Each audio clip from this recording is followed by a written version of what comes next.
Hello and welcome everybody out there in YouTube and D&D land. Before we jump into the action, yes, I know my webcam is off. We're waiting for the AC in my building to get fixed, and in the meantime, I am a sweaty hot mess, and I don't feel like being that provocative to everybody over the internet. So, yeah, no webcam. Before anything else, also, if you would like to support us, you can go ahead and like, comment, and subscribe. It definitely helps us out, helps the YouTube algorithm to pick us up and send us out into the universe. And if you want to support us even further, either become a member here on our YouTube channel or you can join us on our Patreon. Either of those two options will, give different perks, but the Patreon gets you into our community. And if you are interested in playing in any of our games, we have a lot of open slots available right now since summer started. And if you got nothing else going on and you want to play, be sure to reach out to me and let me know. Alrighty, Kyle, tell us what happened last session. All right, so last session, we get ready to cruise through the Encanter's Rest with a caravan of this cult. We started the session by the night spent after this complex party that we had, and where some of us got a bit drunk. So we had some discussion of our plan, what we wanted to do, and all that jazz, and then we went to bed. Going to bed, what needed to happen happened, and Kyle had a conversation with the whatever it is that is in his head, and he learned, amongst other things, that the thing is that is not the true king, and neither is in Cole's head. And that Cole's been fooled by other people. Overranking him in the hierarchy. That made him believe that the true king was speaking to him and all that jazz. And actually, these people seems to be our new BBEG in the name of Trent Ikiton, or Trent Sticky Song, as Verika likes to call him. Sticky Tongue, I don't remember. But anyway, so then morning came, and we starting our trip through the rest. While we're walking, like, there is a lot of different weird phenomena happening, but among other things, two things in particular happen. The first interesting thing is that we got to meet, or at least I don't know, Kyle and somebody else got to meet our echoes, echo of the old caravan sailing through the rest. And on this dimension / alternate reality, Cole's been killed, and KL looks like a pitiless, cold-blooded killer.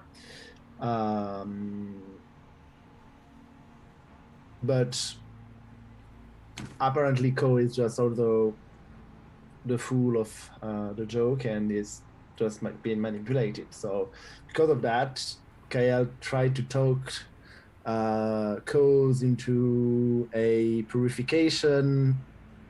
How do you say it when you don't eat? Like, not eating for a few days to purification. Fasting. To which he agreed, and we invited him to do this fasting with us in the hut for the night, and that's where we left off. Creve not being very happy to have Co with us, and the semi-orc bard also quite surprised to have to provide good berries to Co. I think it was most of the gist of what happened. I might have missed some details, but that's it. I feel like that's just about everything. Yeah. So, as all of you are inside of the protective hut out in the middle of the open reaches of the Blight Shore itself, working your way over towards Incanter's Rest, are there any watches being taken by the group? Taking the two first. You're taking the what? First two. Number he 1 and said. 2. Okay. Who's Yeah, taking I'll 3? take the Who's taking 4? Yeah, I'm taking the third one if he's taking the first two. Okay. Yeah, I'll put Omen on watch for one of them. 4th it is. Yeah. And Rurik will actually join Kale on the second. Okay. Kiwi that must add me on the first. So, I would like perception checks from each of the watches. Keep in mind, one person can have advantage, or you can both roll. However, it is at disadvantage because of the heavy winds and sands whipping and whirling around. So, even if one helps the other, it comes out to a straight roll. First. Do you want to roll for the second, Rurik, or? Rurik will assist Kale. And just, give him some tea on the watch.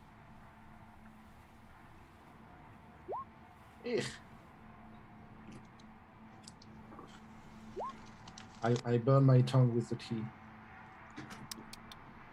Well, if he's assisting you, you get an 18, which is not bad. No. The 18 is for the first watch because Key is assisting me, and the 10 is for the second watch. 2 straight rolls. But technically, wouldn't it be at disadvantage then for the first one since the winds No, and because whatnot? Key. Key, Alright. my familiar. Yeah.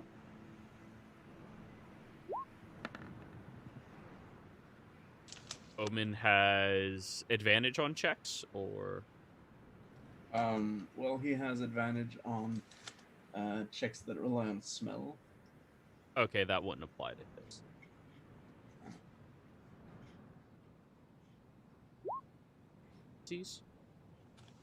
Ignore that, anybody who was watching. Don't worry. Be happy.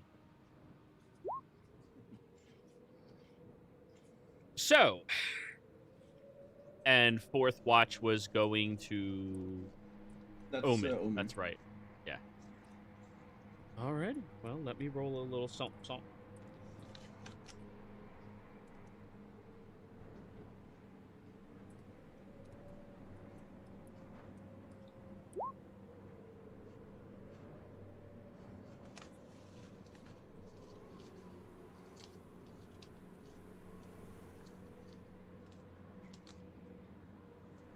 Kyle. Can you mute yourself, Ilborn? Yeah, sorry. Thank you. Kyle. During the first watch,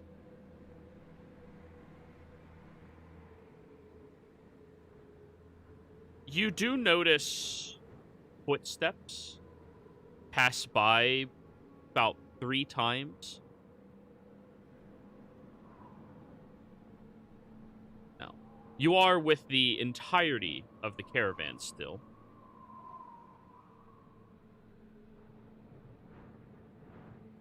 But the frequency at which that happens is a little more, how do we say this? Frequent than this march and watch should be for a single individual.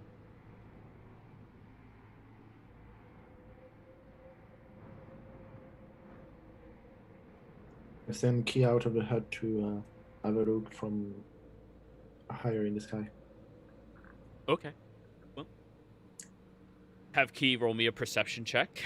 Straight roll because of the intense winds and sand. Yes.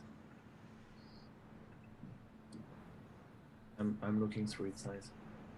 Yep. So have Key roll. 8. Ugh. Key flies up, does about 3 circles,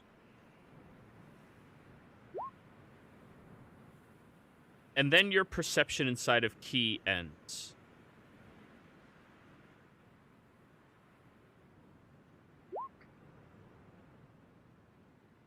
What?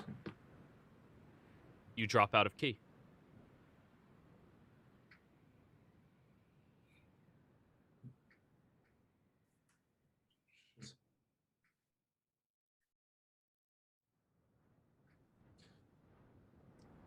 I cast invisibility on myself and go out to try to figure out what it is.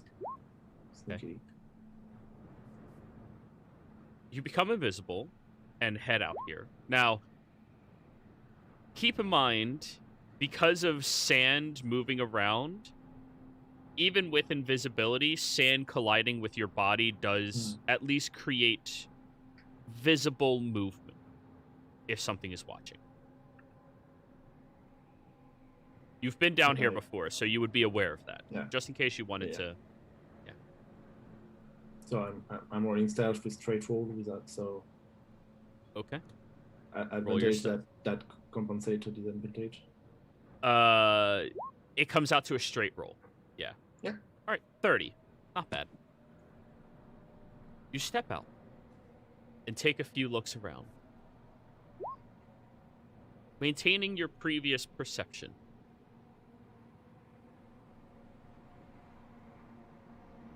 You look over at the tents of the other people who came out here with you, and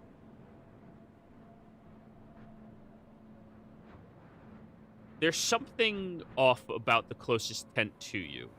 The flap that's supposed to be pinned down so that sand doesn't roll in seems to be moving freely right now. I'm going checking. I check the tent. All right. You wander over there. Lift up the flap of the tent.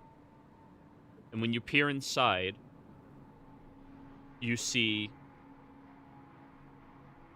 4 of the individuals you've been traveling with lying on the ground, all of their throats gashed open, and all of their mouths snapped at the jaw.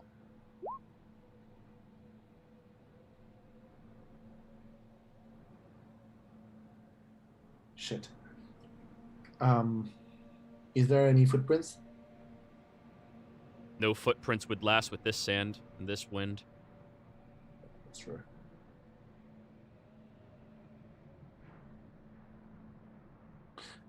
I go back to the hut and wake up Rorik, still invisible. Yep. Rorik, you're shaken awake by an invisible somebody. Shh, Rorik, it's me.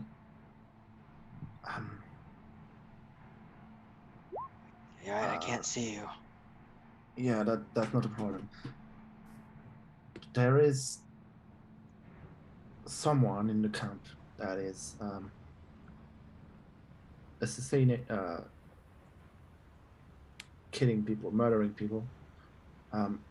The just tent next door is filled with 4 corpses. Oh no, is Frederick okay? Is Frederick with us? The random NPC guy from the bow and all that? No, he didn't come along with all of this. Oh, that's good. That's Yeah. probably a good thing. Yeah. That's definitely not good. Let's look at the other and try to find out what it is and stop the massacre. Before anything too, Rurik is going to Divine Sense. Also, did we long rest already? So would I have all my resources, or am I still stuck with what's there? Yesterday's travel, I forget. You guys had 1 rest before making it this far in, but I believe yesterday, did Rorik have to cast anything to help you guys? No. We Okay, long rested and had nothing happen, so no castings by Rorik.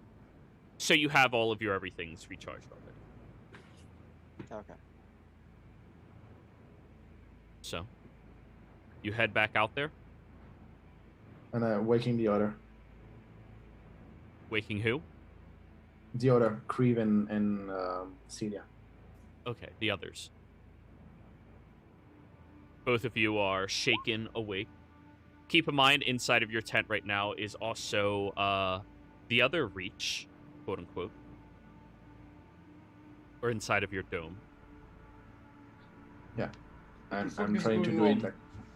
Shh. What's sleeping? People have died in the tent next door, butchered, throat slit, and jaw dismantled. If we still want to have a caravan for tomorrow's travel, we might want to get out and find out who or what is doing it.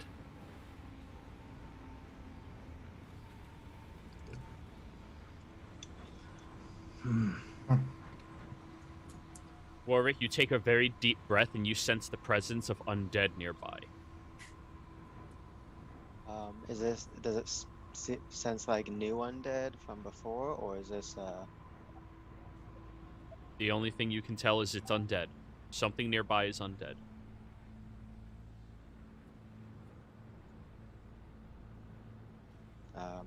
alright. And we're in a tent, right? We're not in like a tiny hut? No, you're in the tiny Tiny hut. hut. We just keep saying that. Oh, okay. Oh, right. And it's super windy and sandstormy outside, right? Yep. Alright, yeah, Rurik is going to... He's gonna wait a bit for Kale and the others to get ready first, before he does anything. Okay. Okay, so what exactly is the plan here? We just go out into the sandstorm and hope to find the enemy before it finds us? I had a well- thought for that, actually.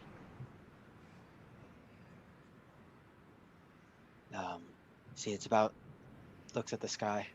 It's about this time now. I usually get up anyways to take care of my nightly business, as you know.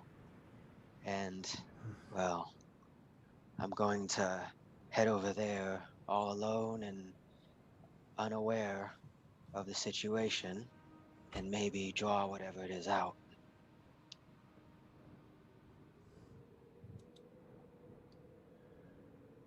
Right. So you'll be bait. Yes. I mean, he's done this before, so I'm sure you're used to it, right? Oh, yeah. All the time.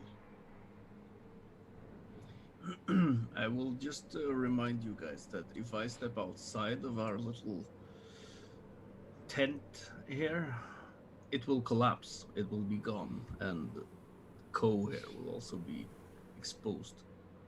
Oh shit! What? What? Hey, everyone's awake. Oh, I'm hungry. Oh. Who's this guy again? Ko is the cult leader, Oh, right. Well, who you anyways, all are let's- starving to hopefully get to break from his enchantment.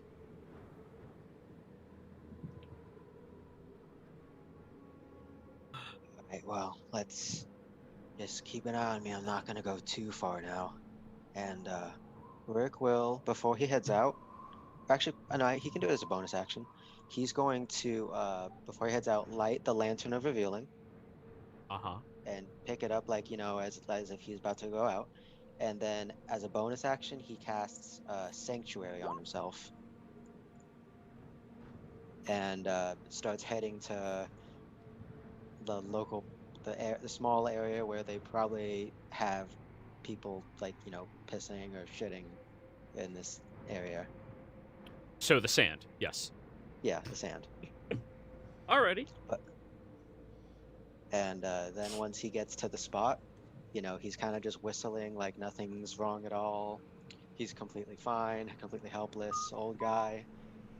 He's gonna set the lantern down, kind of like behind him, but like in that corner where it gives him some light in front of him, but everyone behind him that sort of light as well.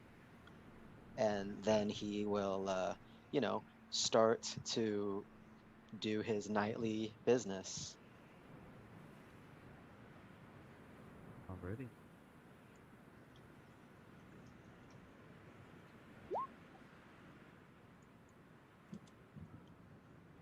So, I would like you to roll me a perception check with disadvantage. Oh yeah, disadvantage.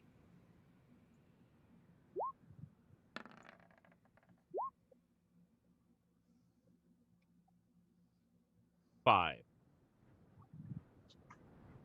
It's hard to hear anything over the sound of your sporadic urine being relieved, and you can't really see much even with the illumination of the light. I mean, the darkness is a little unfortunate for you in this area, but it's mostly the obstruction of view of the sand that makes it so tedious for you to, like, peer around. Keeping your eyes open for an extended period of time is painful out here, and it's just something that you, being an Empire scoundrel, have never really encountered before in your life. However, give me a performance check, please. Wait, am I having performance issues trying to, you know, do my business now? Well, it's acting like you're not trying to look for something. Oh, so that's still a disadvantage. Yeah, no, that is normal. Yeah, it's normal. 7. Okay.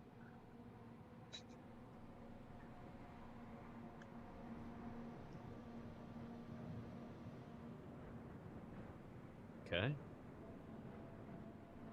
As this is going on, everyone else, are you still inside the hut just watching where the lantern is? Yeah. I would be a bit closer to Rurik just in case, but still invisible and hidden. Is Roll Kale me the an- disgusted shadow in the what Lywin mentioned? Roll me another perception check, please. Disadvantage. Yeah, of course. Yeah, I'll be standing like at the border between outside and what do you call it, tiny hut, just covering myself up with cloth and whatnot to protect So from the sand. You're outside the hut right now? No, just like right on the edge before going out. Okay. So disadvantage 24. Kyle, as he is urinating, you see roughly about 60 or so feet away a long, flexible object that looks to have a hook on the end of it whips around and digs into a different tent.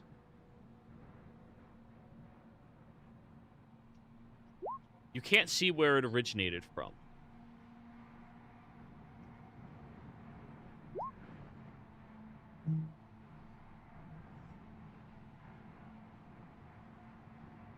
So I've just seen like the hook stuff tearing an hole in a tent. Well, it dove into a tent. What it's doing okay, inside yeah. there, you are unaware. Okay, I'm casting message to Rurik and then Celia to tell him because I suspect I cannot do it to Creve because he's inside the hut. Oh, you can message to him. He just can't Okay. He can't cast spells outside of the hut. So yeah, I'm casting message to all those one after the other, while running to the tent, and I tell them, I think it's that in that tent. Come join me fast, and I try to explain them what tent it is, like the third in the left of Rurik Pink. Now, as you're doing this, Warwick, a long arm goes shooting through the area, and at the edge of the fingers, it hooks around and stabs into your side, dealing 21 points of piercing damage and latching into your body immediately. Did I would like roll a you all to wisdom roll me save 'cause initiative. Sanctuary. Oh yeah, good point. There's a reason I do things. Yeah. 14. It does not save. Oh, never mind. You didn't notice any of that. But I would still like So- you all to roll me initiative. Oh yeah. It couldn't bring itself to attack you. It's like, oh man, this guy's peeing. I can't do that to him like that. Don't forget to click the token. Yep.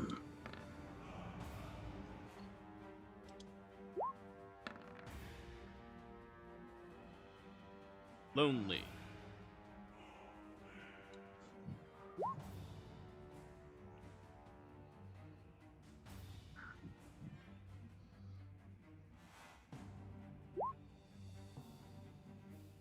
All right. 1, 2, 3, 4, 5. That's everybody.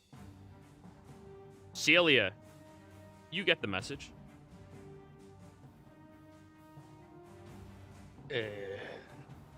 Well, are we? I will look at Creve and ask him. Well, are we setting out, or will you still keep this hut up? It's inside the tent, right? So. Mhm. Well, I'm going to go outside of the tent. All right. All right. So you're leaving the hut and the tent? Well, I'm. We're still on Celia's initiative, so I suppose. Yeah. So Celia, that's Yeah. you're following, or what are you doing? Just, Oh yeah, that is why. That's why I was asking him. Like, are we going out? If he's going out, then yeah, I'll step Cool. out as well. that's your turn. You step out with Creve. Kyle. On the other side of Rorik, roughly about 60 or so feet away, you saw another creature's arm begin to move towards him, but then drop and start moving. And you recognize the type of creature it is. It is the same lonely creature you met down inside of those catacombs. Or sorry, how far in from those me is it? ruins. 60 feet.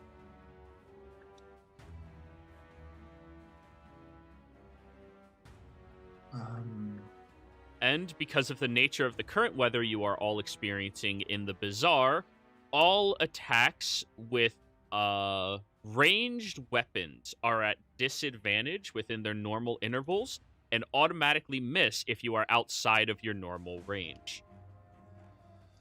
Does that apply only to weapon attacks? It is specifically weapon attacks, yes. Spells are still unaffected by this. Though, Right. you still have disadvantage on your attacks with spells as well. Oh, right. Okay. I thought It's you just, said- it doesn't auto-miss. Oh, okay.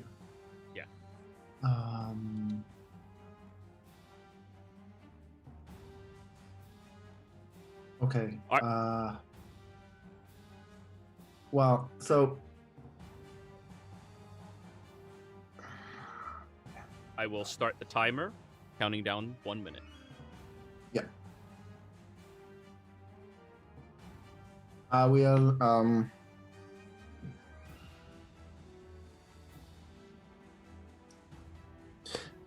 I will warn Rurik that there is something there, and I will move bonus action dash toward the lonely. And Are you maintaining your stealth? Oh, I can't do it by maintaining. But I'm still invisible. Yes, but are you maintaining stealth? No, but I will have an advantage anyway because I'm invisible. Very well. You go running up towards the creature directly, who you hear weeping very solemnly and has blood crusted around its two hands. And because 60 is exactly what I can do with movement dash, I will attack him with the key. Alrighty. Kinda crazy. 17 will 17. hit, and then your invisibility drops. 27. 27 points of damage. You run up over towards this creature that almost attacked Rorik, but then just couldn't. And then you immediately slice into the back of it as you drop out of invisibility. And the creature turns to you. So 27, you said? Yeah.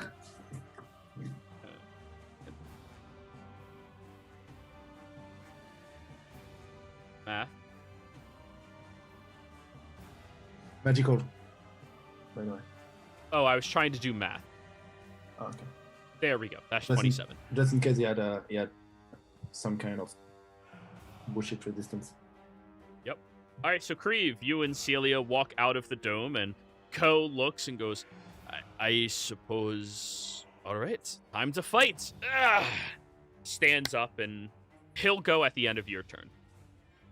Right. So can I actually see the one north of us there?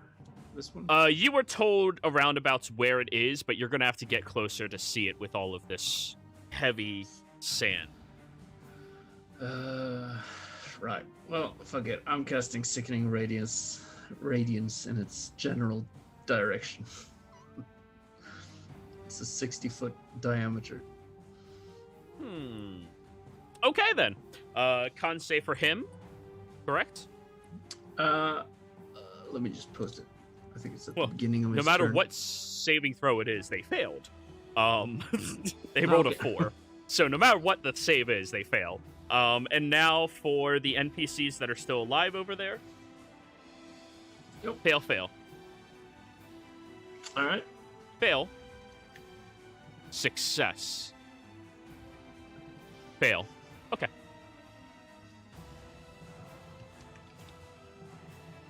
So you throw out the Sickening Radiance, and you immediately hear, ew! Ooh! Yep, it's over there. You recognize that fucking sound. Right, so yeah, because the save is actually at the beginning of their turn, but I can roll damage now if you want. Yeah.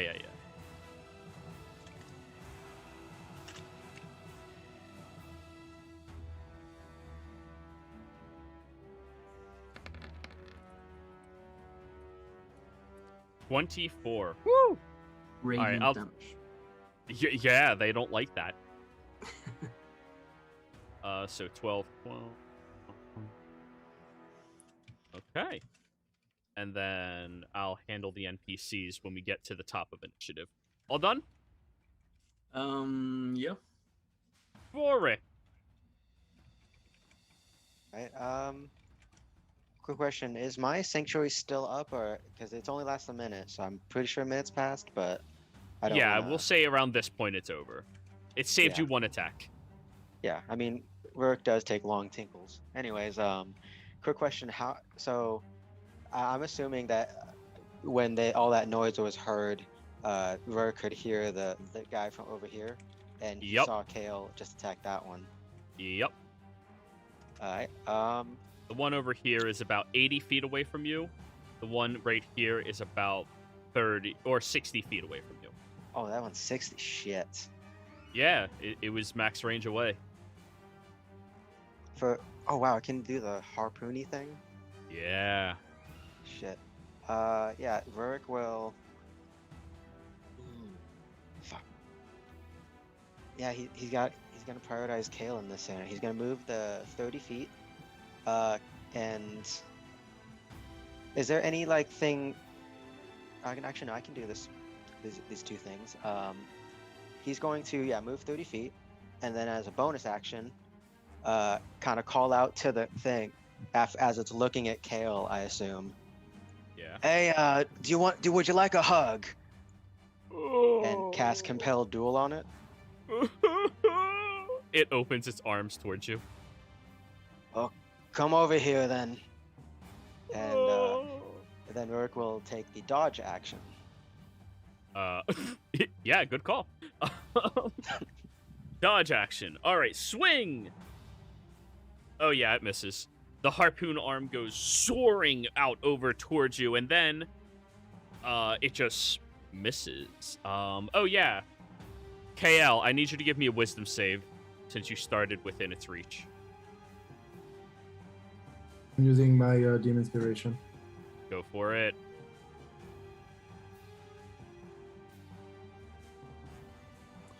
Oh, come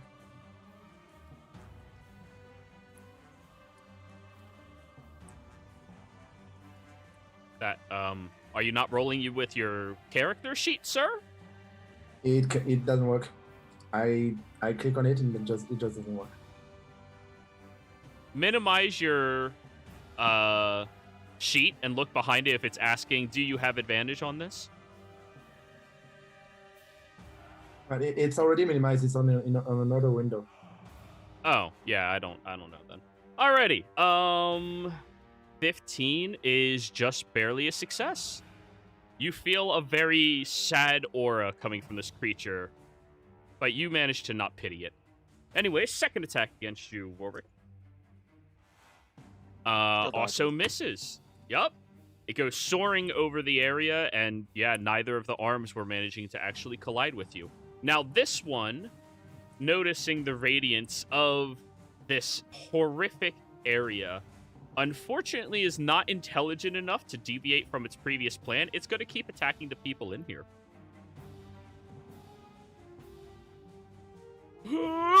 Throws its arm into one of them. Actually, that one misses. That one also misses. At the top of initiative, the people inside of your radiance are trying to run the fuck out of it, and they seem to be getting fucked up in the meantime, Creep. But hey, you didn't know they were alive. Yeah. Celia. At least they can see now. Oh, wait. Ko, actually. I forgot about Ko. Ko will step out. This is not... Oh, these annoying things again? He will shoot his Eldritch Blasts at the creature. Ooh, one of them hits. Shit. Yeah. Eldritch Blast is D8, right? D10. D10. And that is 7 points of force damage. And the creature is being forced to move 10 feet backwards. Celia, now it's your turn. Man, cool playing the keep away. Can I see how far the light of Rorik's lantern is? From your current position, we'll put it around 50 feet or so. 50? But the lantern was over where he was peeing. Oh, he didn't bring it with him, damn. Oh shit. No, he placed it down. Yeah, I should have said that he picked it up, but that's on me. Mm-hmm. With your back, that probably would have been a bonus action. So basically the two main noises are from the one attacking it, and then the one attacking the people, and then the other one attacking the party members. That is Or correct. is it that? Oh, okay. I was wondering if the sandstorm was super loud as well. The sandstorm is pretty loud, but it's not super duper loud right now. Mm-hmm. All right.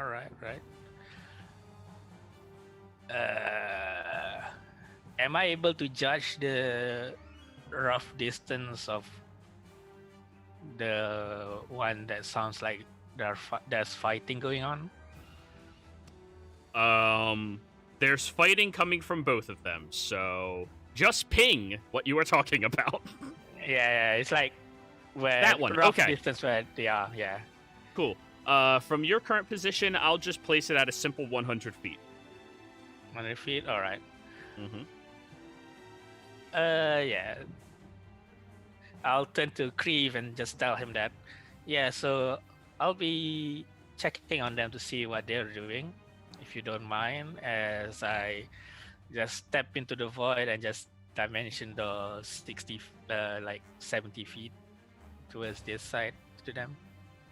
Bing, bing. I'll put you Okay. right in front of Roller. Yep. As you say that, Creve, she's already gone. Yep. Yeah, since I kind of sort of know that Creve can just poof away and leave Ko to die anyway. Yeah, so now that I see it, and I see everyone else, seems like it's an ugly little thing. Before I just step back a little bit, like 15 feet. Yeah. Yeah, there's an action. Yeah, for my bonus action, let's see. hold on, I have to check if this is bonus action or not. No. Yeah. Bardic Inspiration is all you really got. Yeah. Yep, that's what I'm gonna say. Yeah. So don't worry, Kale. The sand is just as rough as it is. You've been as smooth as silk recently, so you'll have this in your bag before I give him the Bardic Inspiration. Kyle, you have no fucking idea what she just said, but you do feel a Exactly. little more confident. It's supposed to be gibberish, but enjoy. Kyle, your turn. Okay. There's also that. Yeah.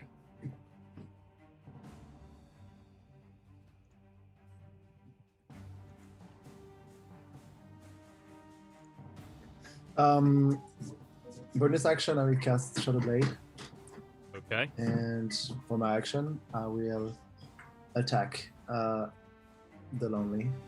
Go for it. Straight. No, it is No. dark out here, so yeah. It's dark. Yeah.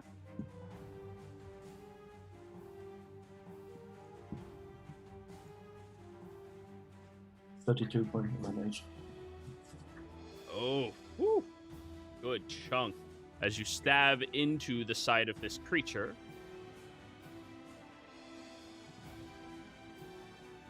Anything He's else? no longer. No, Hell. that was my action, bonus action. Can you also go into your settings and turn on roll 3D dice and enable 3D dice, please?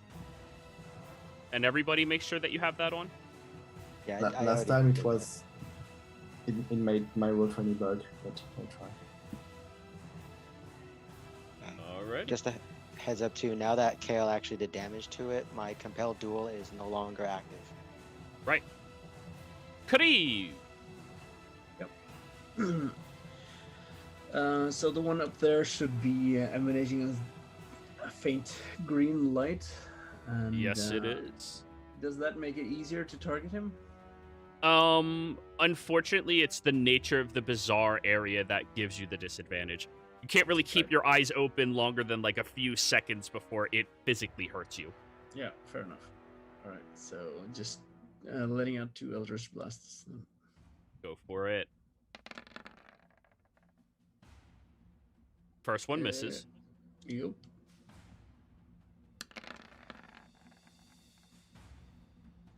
18 hits, though. Yep. Your shot goes sailing over the area and slamming into the creature. It was not hex, though, right? No, so it's 10. I forgot to Alright. toggle the hex. Do you have any push-pull abilities Nope. with it? Just the damage. Alrighty. Oh. Warwick. Yeah. So, yeah, Rurik knows about that one as well as the tent there. Although maybe not that the radiance, but he does know also that this one has now has Kale. Kale has now that one's attention again. So he's Rurik's gonna say, if you want a hug, follow me, and command to get. And the command word is follow. Yeah, it failed. Oh. Oh fuck. Oh shit, that's right, undead. Yeah. Fuck. I mean, does it still perk up when it says like hug and follow and shit? Oh. I'll take that as a yes. That's the Maybe. response. It's kind of hard to know what this creature is thinking other than it's lonely. All done? No, that was just my action. I didn't take the movement yet. Fuck. 30 feet puts you in melee. Yeah. Yeah, 30 feet. So, since Alright. it didn't work and Kale is about to get his ass rocked. I need both of you to give me wisdom saves. You're both in Rorik's aura. You are successful. Oh, that's me too? No, Kyle. Kale. Oh, okay. Confused You're me. because both you said Rurik's successful. aura. And Alright. add like plus. I know what made the Regardless of the bonus, you are successful. Doesn't matter if you win by an inch or a mile. You won. Alrighty. Well, seeing that both of you are right here, it is going to whip its arm over first at you, Kyle, which is a miss. And then at you, Warwick. Ooh. Oh, that's a natural 20. That makes sense, because I did offer a hug. You did. And the arm swirls around past Kyle and then sinks into your shoulder and drags you in closer towards it. 21 points of piercing damage, Warwick. Oh, that's a painful hug. And you are now grappled by the creature. I still got my 10 hit points from inspiring leadership, I assume, right? Yeah. Okay. 21 minus 13 is 8. Alrighty then. Alright, that will be that one's turn. The other one, seeing that there's nothing else to hug in that area, is going to start trying to slowly move towards you, Kreve. Right. Yeah? And it gets a constitution save at the start of its turn. Ooh, yay! Okay, here's the good rolls. 17? Let me double check. I believe that's barely a save. DC, so. Yeah. Alright, so half damage. No. Oh, savers suck, but has exhaustion. Yeah. So it moves half of its movement speed closer towards you, Kreve, and is going to throw one of its arms over towards you. Yep. That is going to be 17 again. Misses. Alrighty. The other one is going after Ko, which also misses. At the end of its turn, Ko's going to go, no, please move back into the bad area. Thank you. But he misses with both shots. My dice are bad today. Celia.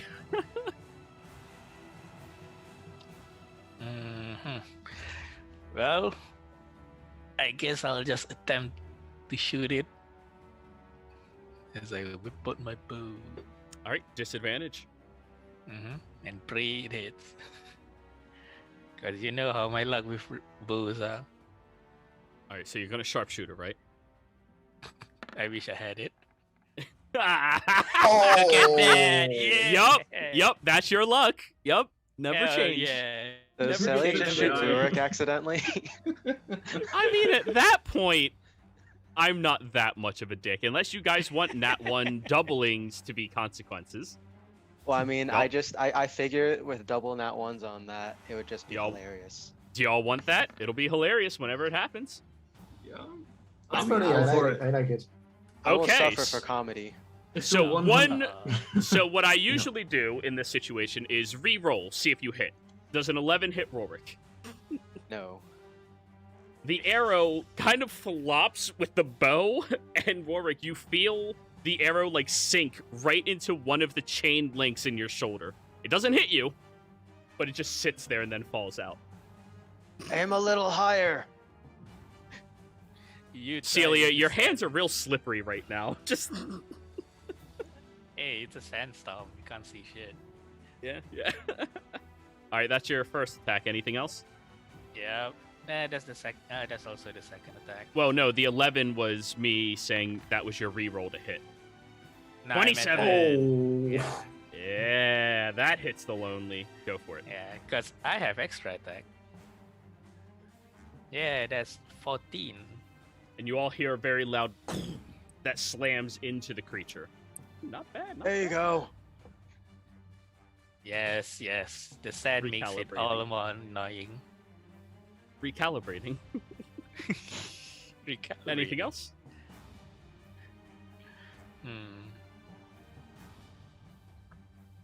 Let's see. Rurik looks still fine. Yeah. I will say it to Rurik. Do not worry, Rurik. The chains are not that tough compared to the chains of your past, and just use it as an inspiration. Ooh. Are you sure? Oh. I don't know. Kyle, your that turn. one.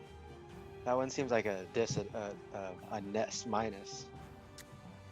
A body desperation, after all. Kyle. I reposition myself on the other side to flank so that if Rurik wants to attack, we have a Yep. advantage. And stab. Go for it.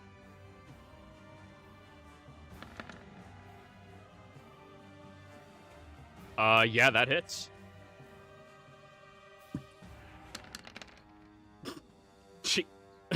How do you want to do this? Well,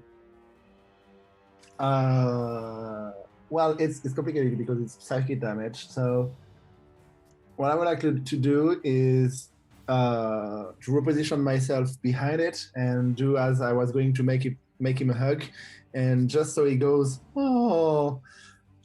stab the shadow blade into its big skull. Alrighty. As you sink the blade into its skull, the blade evaporates down inside of it as the creature's eyes just bleed out with this absurd amount of tears, and it drops unconscious onto the ground. Oh.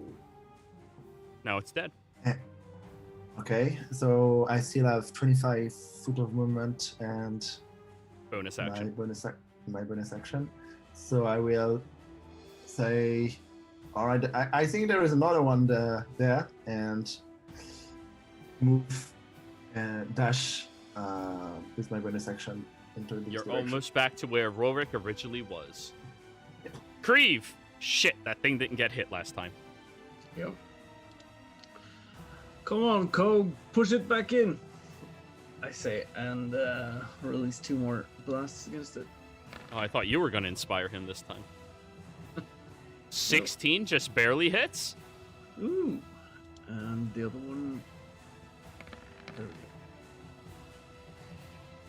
11. Does nothing, I suppose. Yes. The first blast slams into the creature, and it's looking hurt. Alright. Ready. Rorik. Yeah, seeing that this one's dead, thanks to Kale's timely intervention and Celia's as well. Yeah, he's gonna run and then action dash. Along the way, he's gonna scoop up his lantern. Yep. As bonus action. And got it. Then, and can at this point, where am I? How far would I be from it? They were 100. They were 50 from you, and if you dashed, you could make it back to your lantern. So I'd say you're about 60 feet away or so. 60 feet. Yep. You You I'm trying to action remember dash to get up. Oh, hey, that is just within the thing. Rurik is then going to quickly kind of whip out the hand axe from his belt and just kind of throw it at the thing. It's As a bonus action? Oh wait, sorry. Nope. I It automatically. automatically misses because you were past your first range interval. Shit.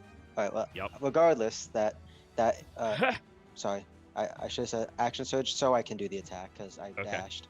But the point of it was not so much to hit it, was as to Kale, hurry, and maneuvering attack.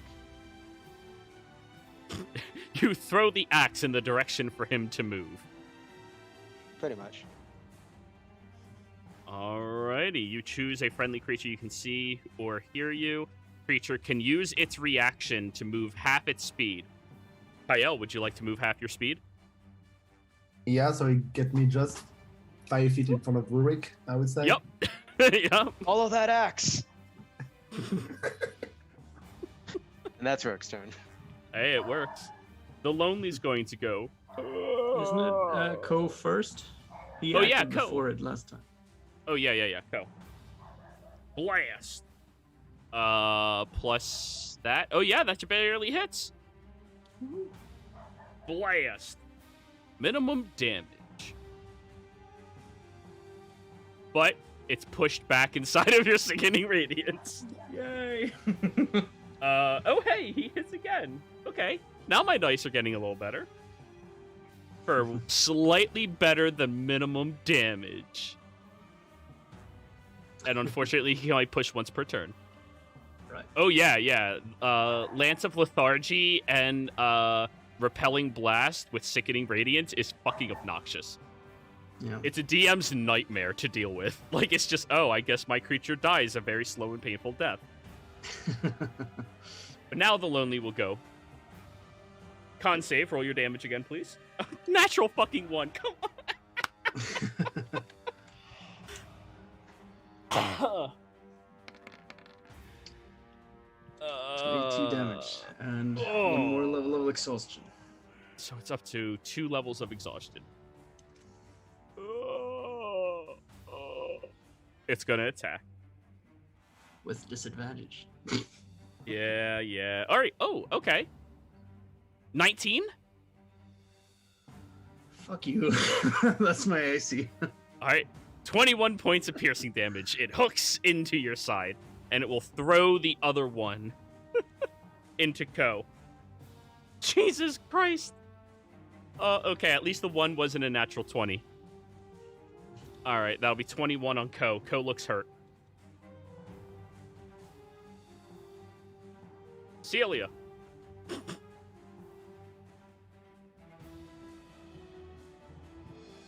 Okay. Well, this is quite a ride.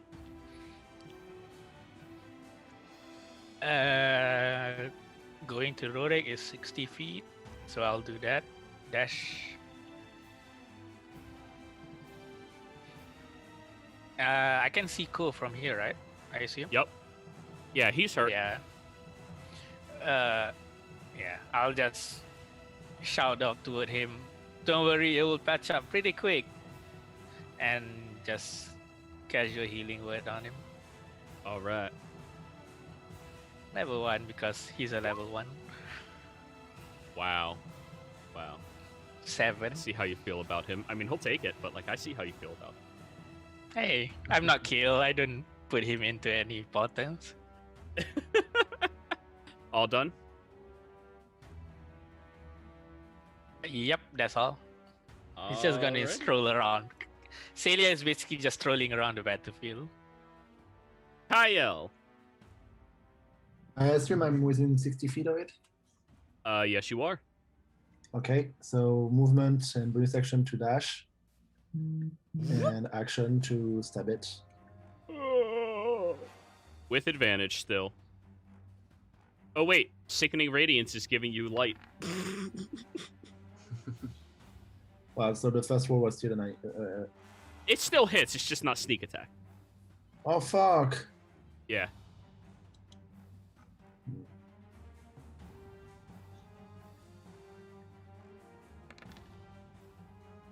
It's looking rough now.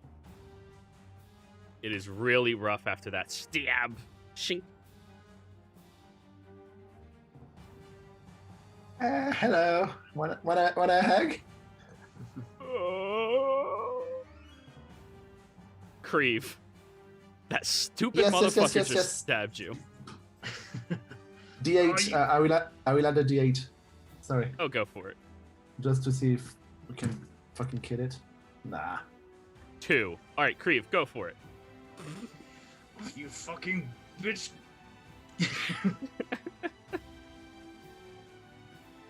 Fire again. 14 misses. Yeah. Some lag on roll 20 here. Oh, for fuck's sake. 11 also misses. The 2 blasts go flying out towards the creature. Ugh. Anything else? Nope. Alright, Rorik. Yeah. Rorik is going to gonna keep moving 30 feet, and then he's going to use this. Kale, hit! Don't hug him. Hit him again. Hit him and then stab him right there. Stab it till it dies! Yeah. 22 hits. Oh, it's just barely still standing.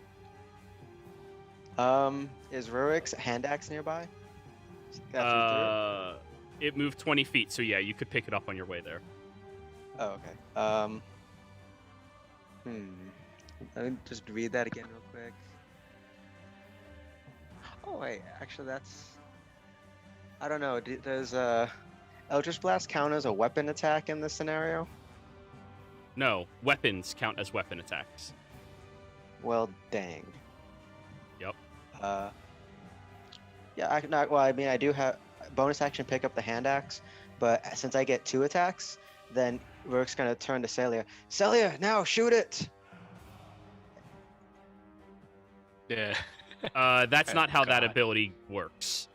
Yeah. When you take the attack action on your turn, you can forgo one of your attacks and use a bonus action to direct someone to do that. So you still have to take one attack. Shoot. Yes, you can only Shit, forgo okay. one of them. All right, my bad. I misunderstood that one. Yeah, you're really good, but you're not that good. That'd be nice if I All was, good. though. Yeah. Oh yeah, it would be Anyways, insane. Quick question. So this thing has both Creve and what's his face grappled. right? Correct. Yeah. So can Rorik try to attack the thing that's holding them? His arms. Yes. And would that Yeah. do damage? Throw to your them? hand axe at one of them. Yeah, that's what I was thinking. Totally. Yeah, let's see if it works. Disadvantage still. Oh right. Sorry. Mm-hmm. Hey, 24 will hit. Yeah.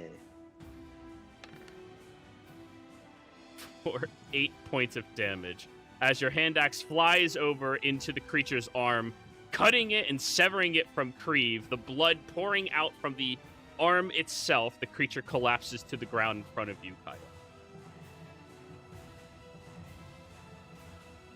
That things are bloody disgusting. Ugh. Oh hey, that's getting my food. Yeah. Oh, Fucking things. I pull out the rest of the arm from my chest. shit. Help me try to see who survived. And Ko goes taking off towards them. He says that I'll just return to where the hut was, but it's no longer there, and just sit there cross-legged. Okay, lights off then.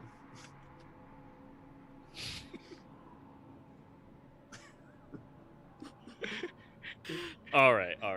So, Ko is gonna go trying to save lives.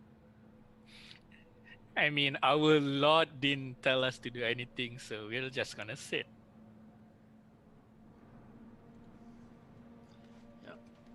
Creve starts ritually casting another tiny hut. Very well. Kyle, you are muted in case you are trying to say something. No, I'm not. Okay, cool.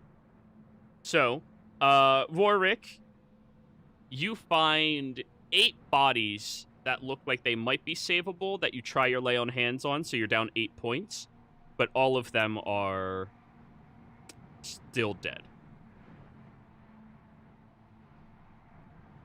Ko comes over back towards you all.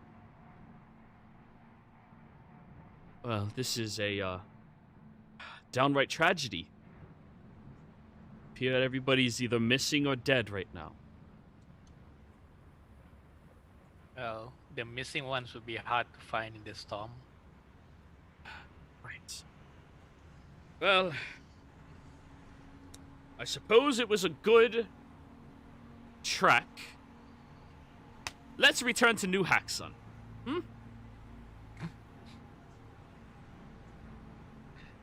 Is Gale here? He just BRB'd. Ah, because he's the only one with the persuasive power of rank. Yeah. I mean, yeah. Well, in any case, if anyone is patching up, we can bring them one by one here if need be. And let's take a breather and calm down first before making big decisions.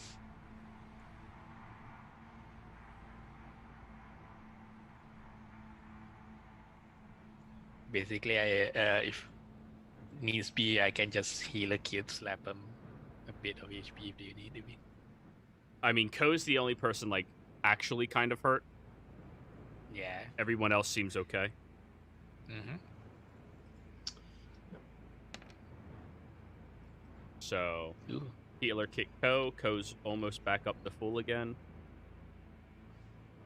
Ah, thank you. Well, I suppose we should just go ahead and go to sleep. And Yeah. Make sure to Alright. keep up your water intake so you replace the blood that you lost. All right, so Kyle, you're back. Ko just suggested, since everybody appears to be missing or dead, that you all head back to New Hexen. No way. What? We keep going. Why would you go back to New Accent? Because we need more people Why so? to help us continue the excavation.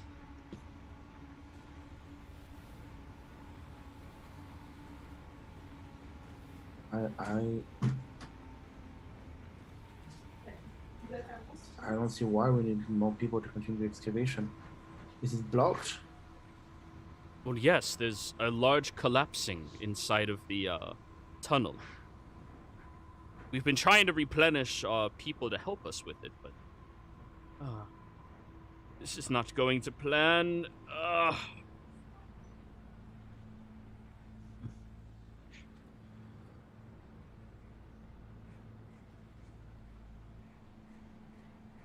How much have you already digged? About a mile or so?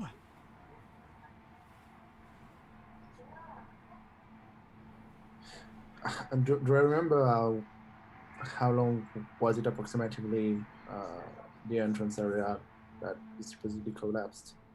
The portion you were in when the collapse began was near the first mile. But you know it went far deeper into it.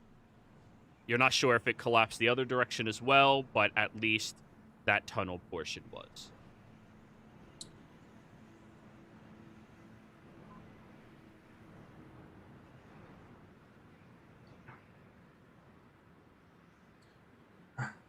Fuck. What do you guys think? How far away from the place are we? Another 2 days travel. Ugh. We're just in the middle. Fuck.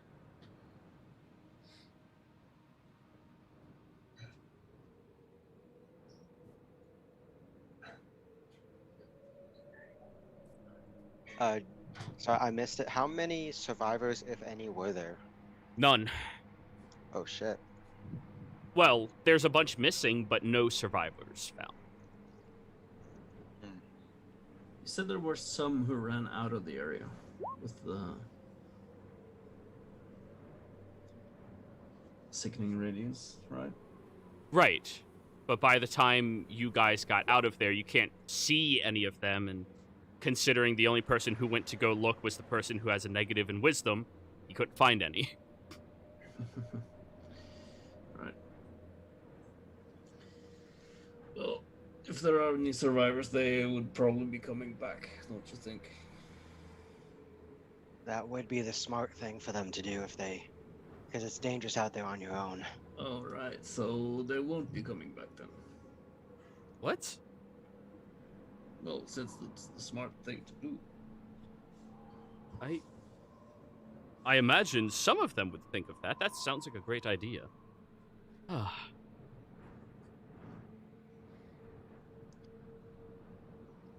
Well, I hopefully we can find them in the morning, but let's go sleep and we'll discuss returning or not.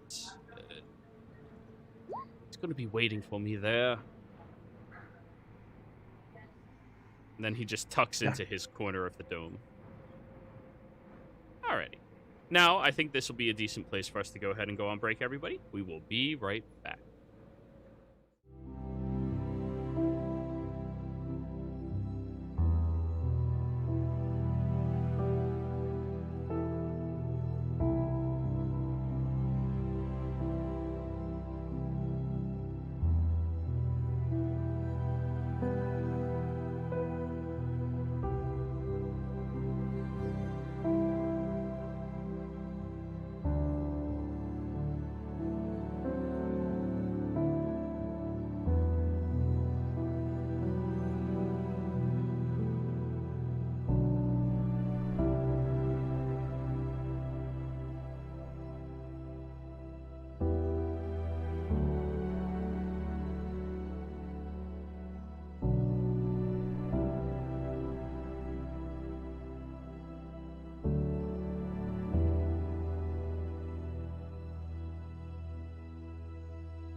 Hello and welcome everybody out there in YouTube and D&D land. I hope you're all having a fantastic time. Now, before we jump into the action, don't forget to like, comment, and subscribe if you enjoy this content. Consider becoming a member here on our YouTube channel or joining us on Patreon and becoming a patron, where you'll be able to join our Discord server and hang out with the rest of the community or join any games, including this one if you are interested in that.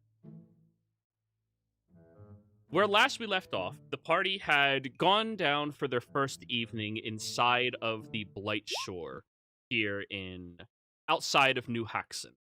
You all managed to notice that something was off with Kyle, as there was just the sounds of repeated foot passing by where all of you are standing. After he went to go look with his bird, the bird seemingly died out of nowhere.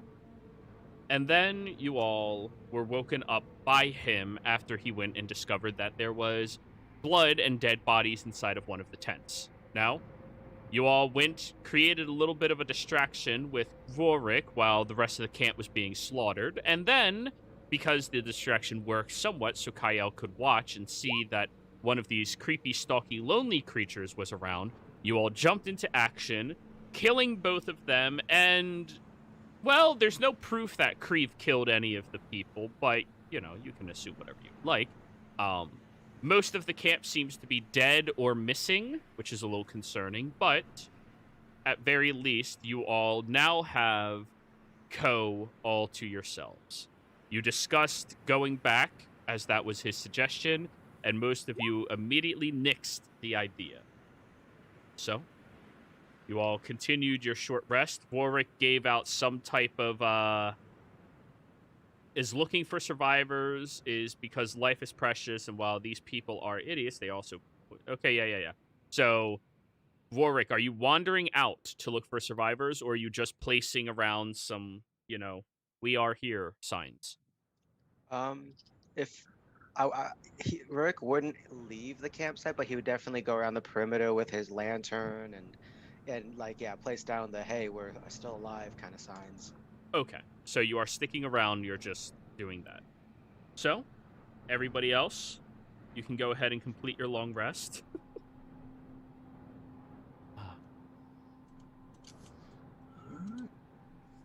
You don't recharge anything that you used in that last fight, but at least you have enough sleep to continue going. Krieve, short rest is fine for you. You're good. As I only need 4 hours of long rest, I do recharge everything. I didn't start sleeping. Oh yeah, that happened during your watch. So yeah, you recharge fully, but Celia, you're still missing spell slots if you used any. Rorik, you're still missing spell slots if you used any. Just double checking the short rest resource. Does it recover? Recover what? Short rest stuff like body inspiration and whatnot. Yeah. Your short rest is fine. It's your long rest that the things you just used, you do not replenish. Got it. So we're getting a new inspiring leadership, I suppose, from Rorik, or... I mean, that's once per long rest. Or so, let me redo that thing real quick. I think you've been doing it every short rest we've had, haven't you? You can do it. Oh, yeah, no, it is short rest. It's 10 minutes to do it, and it lasts until they take a short rest. Or, no, it just lasts. So, yeah. You can do it whenever you have 10 minutes to inspiringly talk to everybody, but you can't be inspirational more than, like, twice a day. Yeah, Let's be realistic. I know things look rough, but I also know that we have survived through worse. We can persevere to achieve our goals together, you know, and all that sort of shit. Yeah. Ko nods along very enthusiastically. Yes, all of that. That is, wonderful spokesperson you have with you, Kyle. It's a shame he hasn't been talking the last day. But anyways. Yeah, that's a good spokesperson. How are you feeling today, this morning, Ko? Oh, I am... more purified? I am very, very hungry. Am I allowed to eat the berry now? Yeah, the berry, you can. Oh, wonderful. Boop. Pops the berry. Oh, wow. Apparently that is all the nourishment I actually need. Who would have thought? Huh. I guess it was society telling me I needed more food than just a single berry. Yeah. Of course, he is completely unaware that this is magical. Yeah. And no enlightenment in your mind, kind of liberation of outside influence. Yes, yes.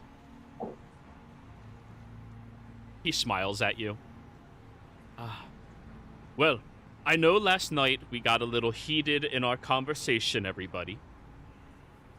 However, I still think that it might be worth the consideration of all of us going to New Haxon.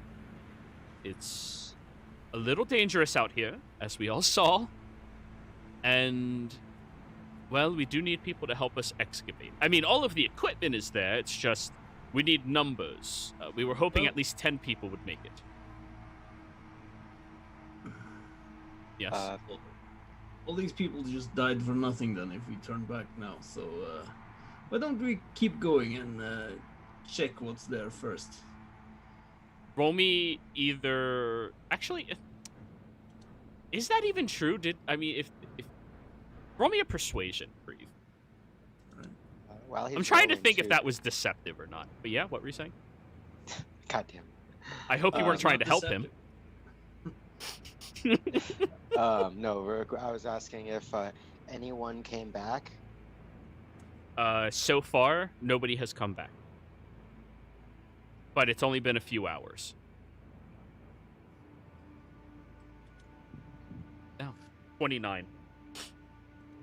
Ko sheds a single tear. You're right.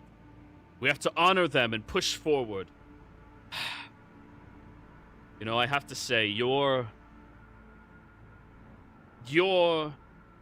hand is incredibly inspiring. And he pats you on the shoulder, Kyle, congratulating you for Creeve's words and Rorik's words. Yeah, much better than I am.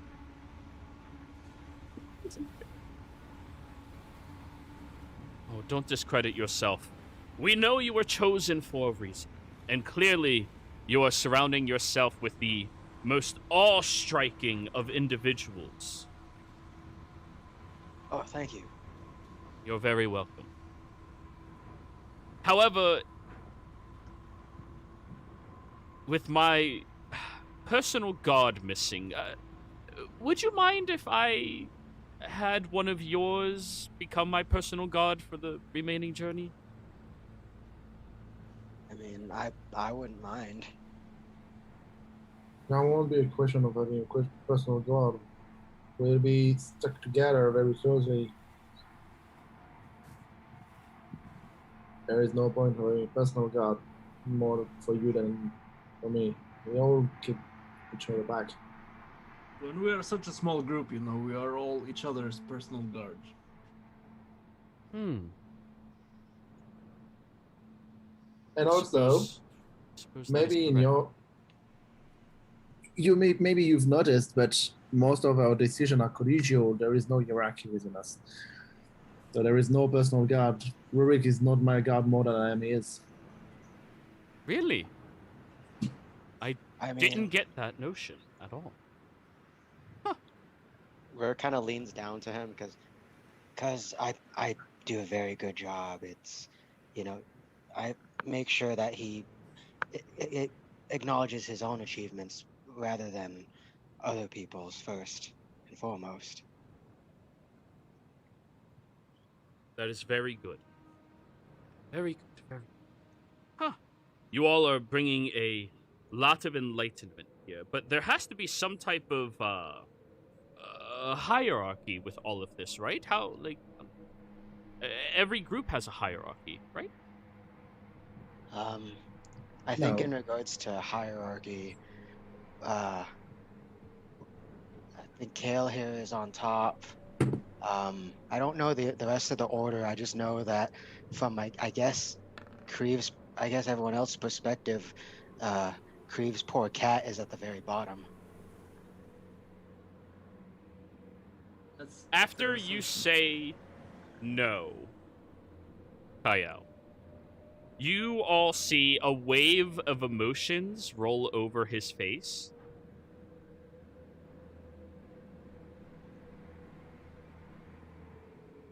Then he looks up at all of you. Right. Well, shall we continue along the way? Insight check. What Go was for it it. he said no to? When he said there has to be a hierarchy, right?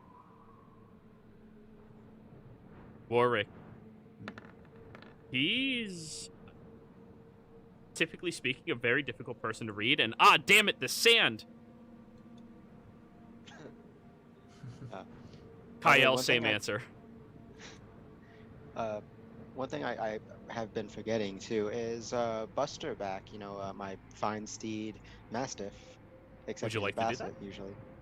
I don't have it prepared today, but I figure I probably would have brought him before leaving. Sure. Yeah. Also, instead of an old Basset, he is now an old Corgi. An old giant Corgi. Wonderful. A dire corgi, if you will. You have to Yeah. change his first name, so it's like more like Custer the Corgi, or Yeah, alliteration, man. Come on, get with yeah. Can't have Buster the Corgi. Cru- It doesn't have the Crouton same the ring. Corgi. Oh, crouton. Okay. Fun fact, a corgi's butt floats in the sand. I fucking hate you. Anywho. So, you all stand up and start traveling outwards towards Encanter's Rest. So, you're now saying that we need to push forward, right? Yes, exactly as you suggest. Why this sudden change of mind? Because I am very persuasive when I am inspired by being close to you, Kale. He nods in Fuck agreement. off. I think it's fine now. You can stop the bullshit. What bullshit? What's bullshit? Wait, who stepped in shit? The corgi checks its backside. I don't know. I mean, this whole blasted shore seems like kitty litter. So let's get out of here. Yes.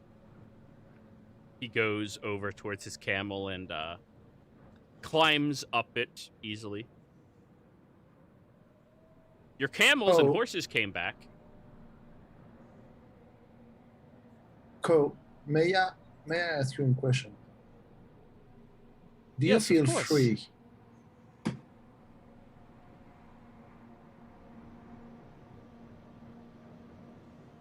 Do you feel free? Free.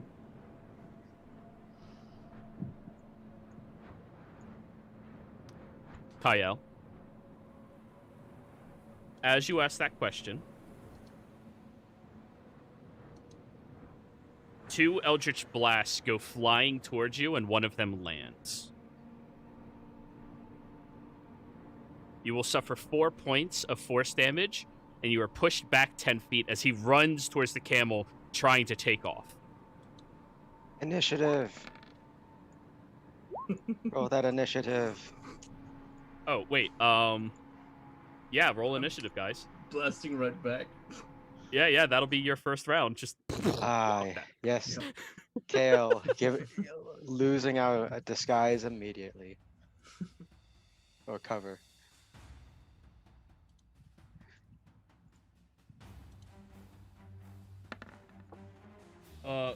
that was cocked. Damn it. The one side was an 18. Come on, roll 20.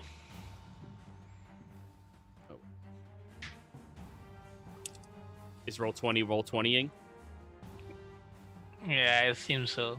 Shit. Slight lag to everything I do, but Yeah. For me, Don't worry, guys. During my vacation, I'll be trying to set up a server on the other better platform. For me, like the what do you call it? The character sheet is not responding at all. All right, I rolled for you, Celia. You're here. All right. Thank you. Alrighty. Kyle, he shoots you twice and takes off running and mounting on top of his camel, but that is everything he can do. What would you like to do? Did you take your 4 points of force damage, sir? Yes, I did. In my You are now temporary 20 feet away from him.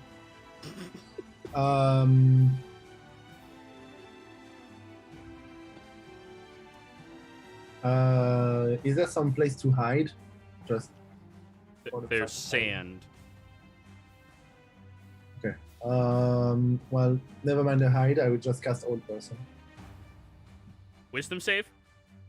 Yes. Yeah, okay, he's caught.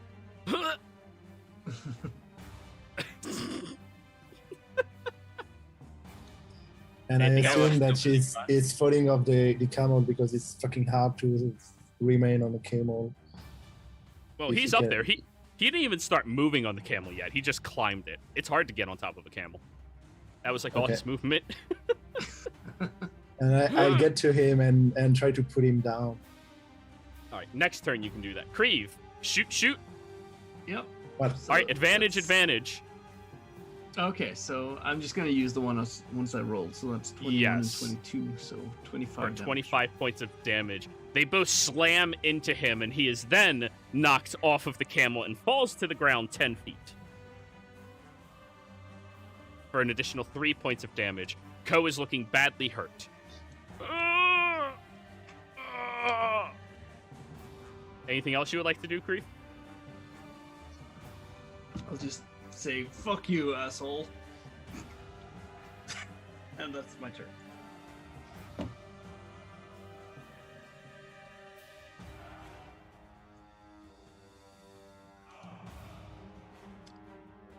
Alrighty, Celia. Oh, right. Yeah, sorry, I think I lagged out for a half a second.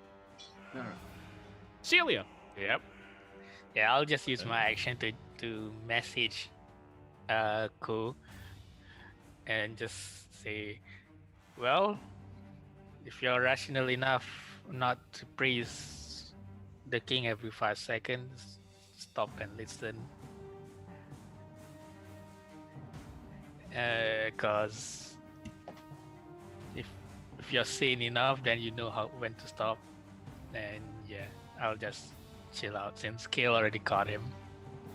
So, I'll just keep watch on him. Ko's turn, Celia, will mentally tell you, I refuse to murder more people for you. I'm not going to do it anymore. You're back. Forwards, right? Yeah, you have 4 words. You're back. Not cow. And then I'll just show him a thumbs up. Warwick, you hear Celia.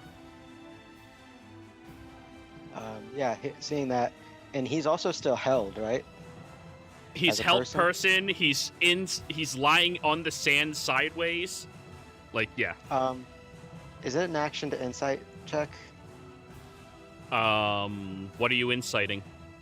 I want to What he- insight to make sure like he's not trying to do like some big brain So- move like It is typically an action, but you have no idea what he just said. He just telepathically Oh, right. communicated to Celia with message. yeah, So- Rurik will get to him. Yeah. And kind of I'm assuming he fell off the camel. Yep. Yeah, he'll just kind of like stand him upright, but kind of like, you know, arm around his shoulder as like a grab kind of thing. Right. Like, Give go. me a grapple. Okay, against a paralyzed guy. Yep, you have advantage. Oh, it was. So not that one. That one. Okay. Uh. Yep, just one arm. Have you rolled to see if saved last time? Yes, I did. roll every time. Okay. He doesn't have a very good chance, buddy. Ko, listen. I think there's been a misunderstanding here. Why don't we talk it out? Come on. He will keep telepathically communicating to you, Celia, because I just find it hilarious that he can't break out of your hold person. I said I will not work for the true king anymore. Kill me if you have to. I just point at Rurik's shield and let him make his own conclusions. Oh. Vorik's shield's been hidden this entire time. But no, I thought he realized it because he took it out last night. Did I? No. Yeah, you said you took out your sword and shield. Oh yeah, I Oh. did say I prepared it, but I didn't. Yeah. Okay, I mean, it's sand though. Yeah, He yeah, might yeah. not have seen it. All right, cool. Let me have him roll an insight check. Wait. You all are not the hand's puppet? Not No. And telepathic. Yeah, telepathic. Oh. Celia's chance to talk, everybody. Yeah. Yeah, since I already used the forward 3. Well, we're out of combat. Like, yeah, he's, okay. he doesn't have a Yeah. chance against you guys. He's a Hey, bitch man. one-on-one with any of you guys. Like, Maybe he got a net 20 now. Yeah. I'll just reply back to him. Yes, we're against it. We're infiltrating it to get their asses out, but something else came in between it. The things that you saw yesterday.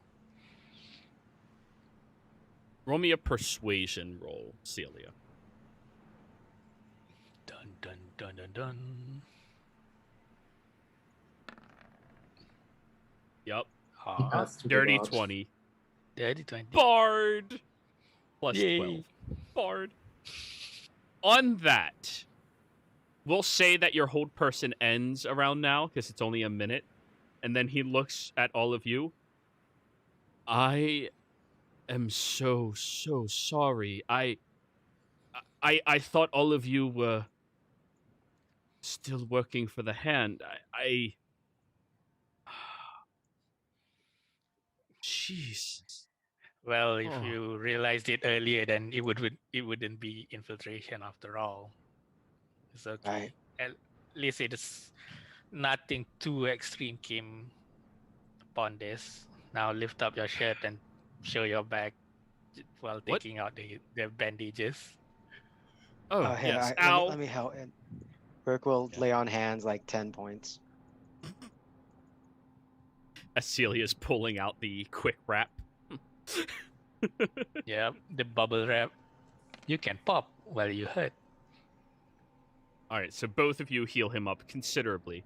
Then he looks over at you, Kyle. I am very sorry for attacking you. That's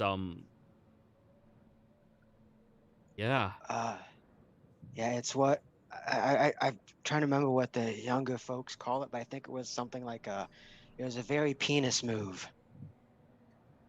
Dick, yes. Yeah, that's what I said.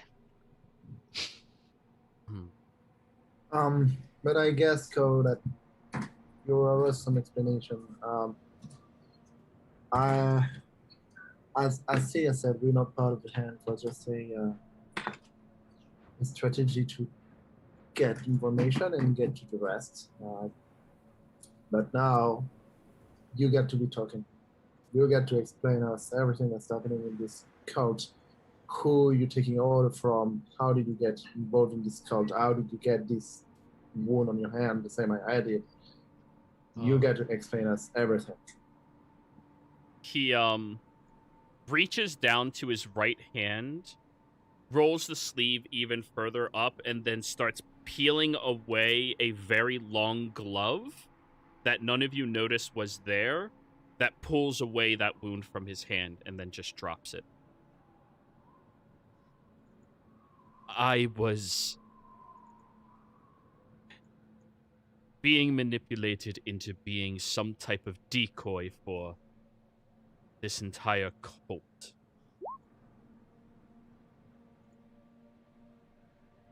Go ahead, Celia. You can grab the hand. All right. glove. Nah, I meant like I'm keeping it if he's not keeping it. That's it. I mean, he has no Wow. need for it. He's dropping it. He doesn't want that shit. Yep. So Kale can duel with blood now. Well, first thing we should probably warn you about too is one of the reasons we've been feeding you these berries, other than their nutritional value, is that the food that apparently you were being fed, it was laced with some sort of poison or an enchantment.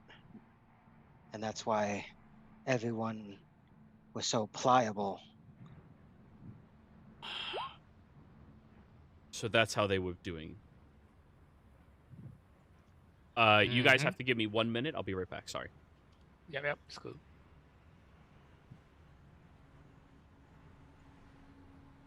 Where's Martha? How do you know that name? So I guess the real big boss is the other nerdy dude. Yeah, I would assume is the dude that you saw on the city walls.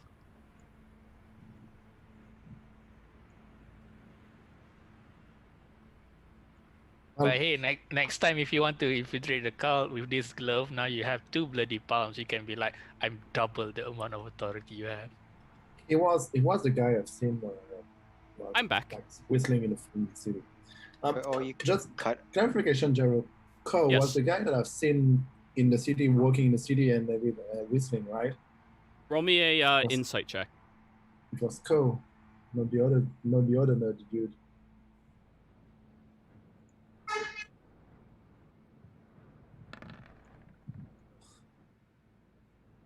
I mean, yeah, it was Ko. Wait, is it insight or is it investigation? No, it's insight. Oh, okay. So, right? 6677. So, anyways, he will continue to explain to you all the entire situation. So, how far back do you all want me to start this? Why don't you The very start from the beginning. beginning? Very well. Yeah, what was your I'm- childhood like? I'm getting to that. He seems a lot less nice now that he's not being forced to be accommodating and nice.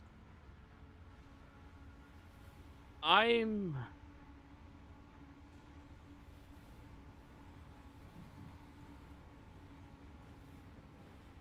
from a very small town over in the Shearing Channel.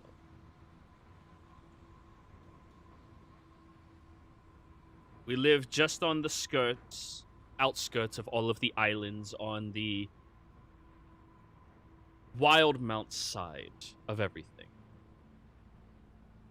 And I grew up with a less than desirable family. Mom, dad, and my twin brother were all members of a very deadly organization. Growing up, of course, I didn't want to be a part of all of that, you know, as much as all of them seemed to love it. I just thought it was kind of not my thing. And, well, I left my family early on. I think I was around 14 or so, and I just left. Didn't want anything to do with all of them. About 3 years ago, I stumbled upon my brother while hanging out in Stilben. He was talking to some diplomat out there, and I was just relaxing in a tavern, making ends meet as a crab fisher. And when he noticed me, he bought a round or two, and we got to catching up a little bit, and he told me he had left Mom and Dad behind in their pursuits and goals to look into other paths for himself, realizing that what they were doing was not the right thing to be doing. And I felt incredibly proud of him for coming to that realization. I mean, my younger brother, if only by a few minutes. And then he convinced me to come see a project he was working on with that diplomat. And when we went into the diplomat's home, there was a basement filled with all of these odd, I guess, cooking utensils, but they're not really cooking food. I don't know what it is. I'm not that smart, okay? I know I put on a big vibrato, but I don't really have that. And we sat down to eat, and I became unable to not accommodate my brother in anything he was asking. And he asked me to help him with a few things. Be the individual who walked the streets as him, pretend to be him, and to be a decoy more or less. And at first it really wasn't anything that bad, and I couldn't really tell that there was anything wrong with me until just now, of course. But then he told me that there was a very important man who wanted to meet me, and we had to come here in order to do it. When we got here, I spoke with a individual, Sticky Thong? I can't remember his name. That sounds like, yeah. I know the man. Right. And And whenever Sticky Thong is involved, things get messy and bloody. well, you are not kidding. Sticky Thong told me about this location out here, and my brother and I decided to go out and look for it. When was it? This was roughly a year and some change ago. After heading down there, we realized that this pyramid I was taking you all to was collapsed partially, and my brother was very upset about that. But there appeared to be a ritual close by that he sniffed out. My brother is a lot smarter than I am, and a lot better than I am in every way. And after sniffing out the ritual ground, yes. Sorry, if you don't mind me asking, it sounds like your brother went from one organization to another. What was the organization you mentioned that your family was part of? And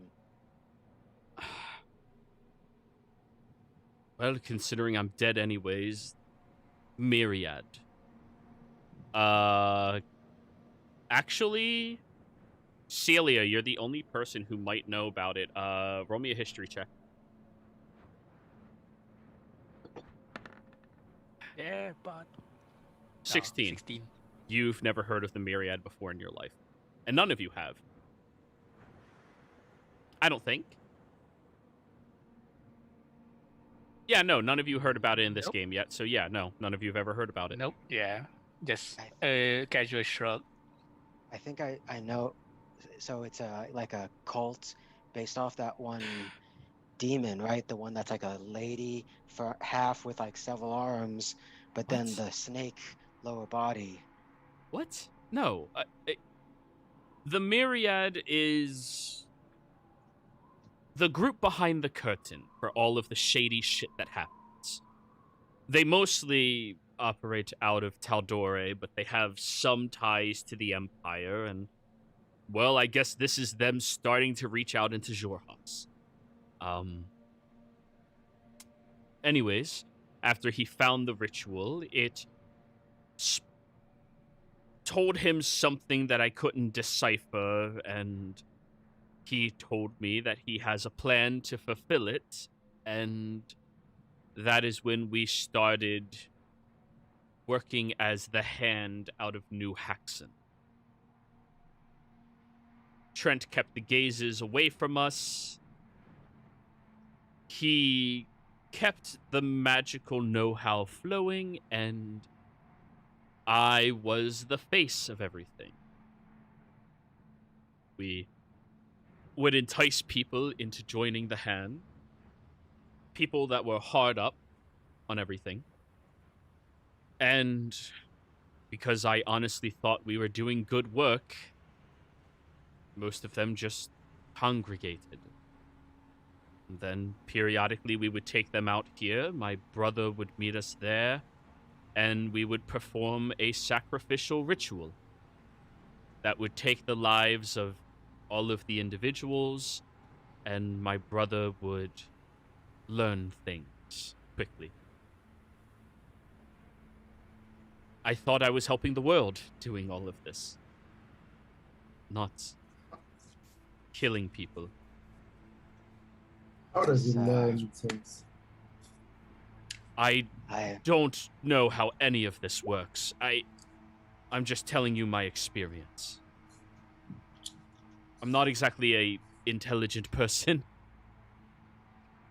And your brother, he has that wound, right?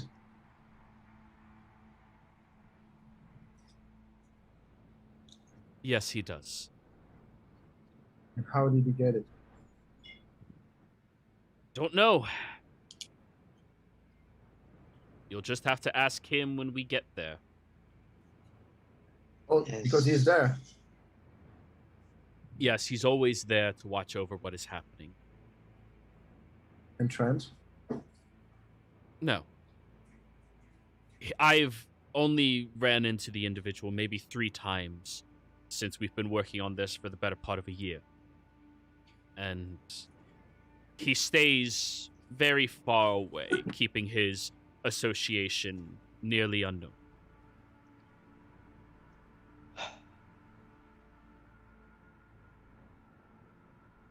Well, Ko, I have to ask, this brother of yours, he's done a lot of horrible things, but do you believe he's also being controlled the same way you were? I don't know. He... Let me roll an insight check. Can Rurik help by just giving him that, like, emotional support? You could give him guidance, but that's probably the best, if you have guidance to give. No, paladins don't get guidance. Unless you want to give him guidance, Jero. No, Wink, wink. no. Okay. Paladins are amazing as is. And yeah, Otis, you're right. He's always been a dick, okay? Growing up, he dissected animals and bugs and would try to convince people to do stupid things for his own entertainment. If he's being controlled, I am so sorry for him, but he seemed to be using me as his personal puppet. And he seemed to be able to talk back to Ikithon. Or Ikathon, whatever his name is. Sticky Thong, I think, is the correct pronunciation. Sticky-thong. Yes, that one. And what's his name? Sorry. My brother's name is Khan. Cohen Khan. Yes.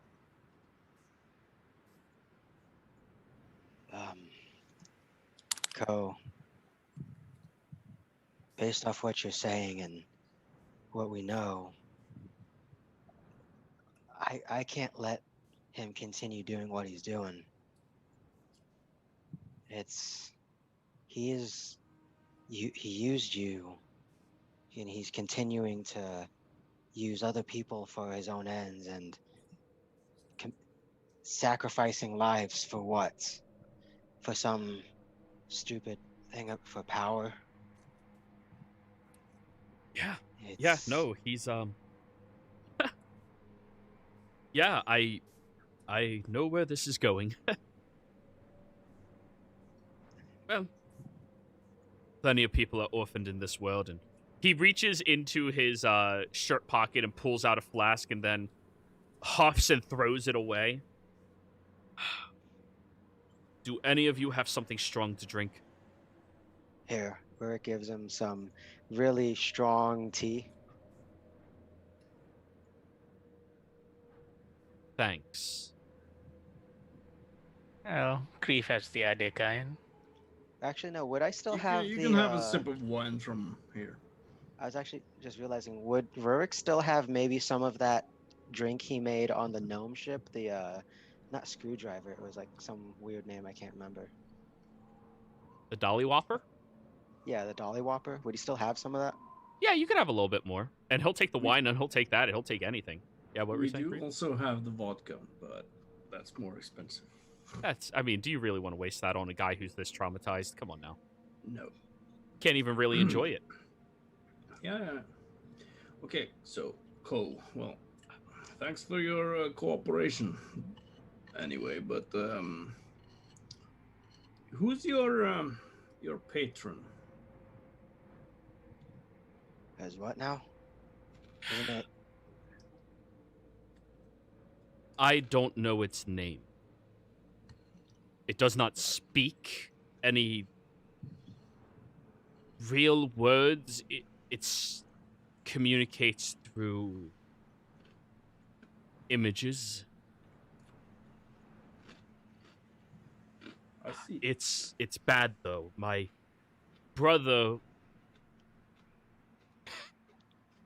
convinced me to sign a deal with it. As such is how cults end up being. As long as not an eye peeking behind a door, you'll be fine. What's so bad about an eyeball behind a door? Well, I don't think I know who that is, but if you ever want to change patrons, I have a suggestion. Wait, you know another? Wait, what? Am I able to No. just change patrons? Like, I don't know. You can probably try find out. right. I wouldn't try it, but then I'm satisfied with. Because as far as I'm aware, my soul is going to be consumed the moment I perish. Oh, that's There is another option that it may not work, but it might, and at least for a guilty conscience. Well, Ko, I do want to say something to you here. It's that what you did, what that you had no control of, that's not your fault. From what you've said, what you've explained to us, your brother is a bad man, and he's used you, and that's what he made you do is not your fault. That's his. And as I said, back at New Haxon, they had rules about no so I'm trying to, I have a hard time actually pronouncing this word. Prosthetize the, know the word I'm thinking of? I have no idea what you're trying to say. Prostate? No, not prostate. proselytize.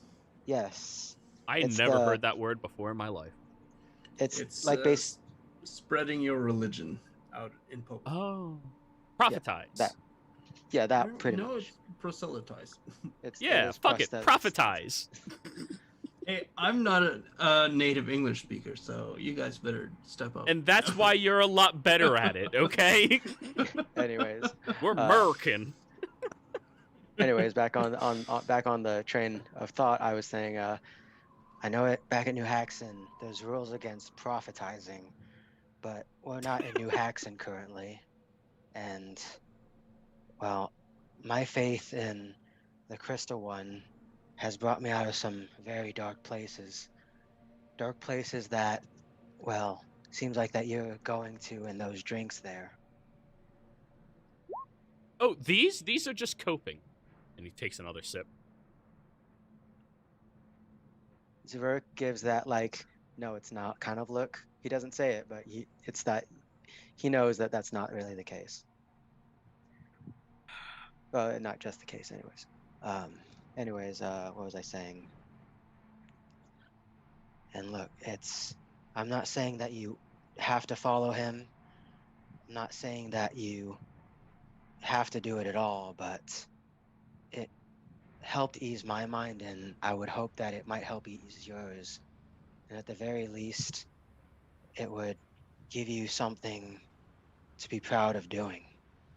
And Rurik will, since he has the shield, he'll he'll place his holy symbol in Ko's hand for him.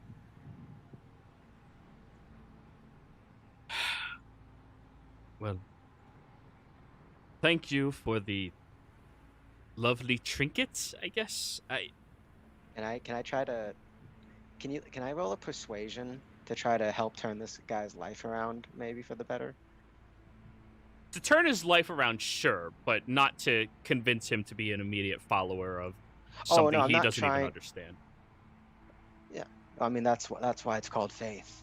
You don't have to understand it. And that was the have to problem give with it what he chance. just did. It's you get what I'm trying to say, kind of. Yeah. You get the meaning. Yeah. You can roll.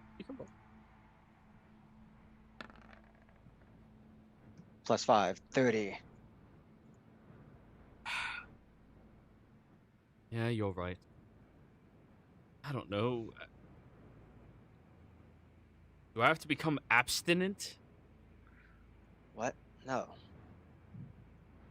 Good. Okay, that's probably one of the only other coping things that I think I want to keep.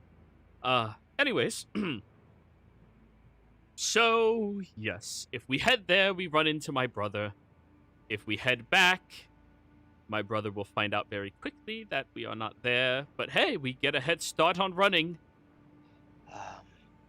Ko, I have a suggestion. Are you able to get back to New Haxton on your own? Gods, no. I am borderline useless. No, Ko. You're an asset. We need to go there, and we need Ko to be his brother's brother to give us a head start. If whoever.com is see us arrive there without Ko, we might be in good trouble. Ko is our way in. It's coming with us. Well, I was going to suggest that if Ko was able to make it back to New Haxton on his own, we go to meet his brother and tell him about the unfortunate attack that took his brother's life, and tell him that his brother was dead. I mean, he'd be really dead if you do that, but hey, makes you more believable, I guess. Well, do you care what happens to your brother? I don't want to kill him myself. I made my peace decades ago with that idiot's behavior. And apparently it's gotten worse. So, I don't want to kill him, but if you all do, I think that would be better. I think the world would be better without him. I don't think any of us really want to kill him. Rurik says, probably not seeing whatever expression Kreve, Celia, and Kale has. Well, in essence, depends on how far he's gone on his worship and his sacrifice, if he did it for a long time. To be stopped. Right, yeah. I mean, he's only sacrificed roughly like 80 or so people at this point, so, you know, maybe he's redeemable. Yeah, the decision is pretty easy, after all. Side eyes, Rurik. I can't make it back to New Haxton on my own. You saw what happened last night. I would die so quickly. Yeah. It's better if you follow us and try to stay out of sight while we handle the issue. And It's actually Right. guide us, because you're the one knowing those ways the best. Yes. I have a suggestion here. Because while you obviously have come clean to us, the rest of your little crew over at the excavation thing, they don't know. So you still have some authority there, I would say, especially if you put that glove thing back on.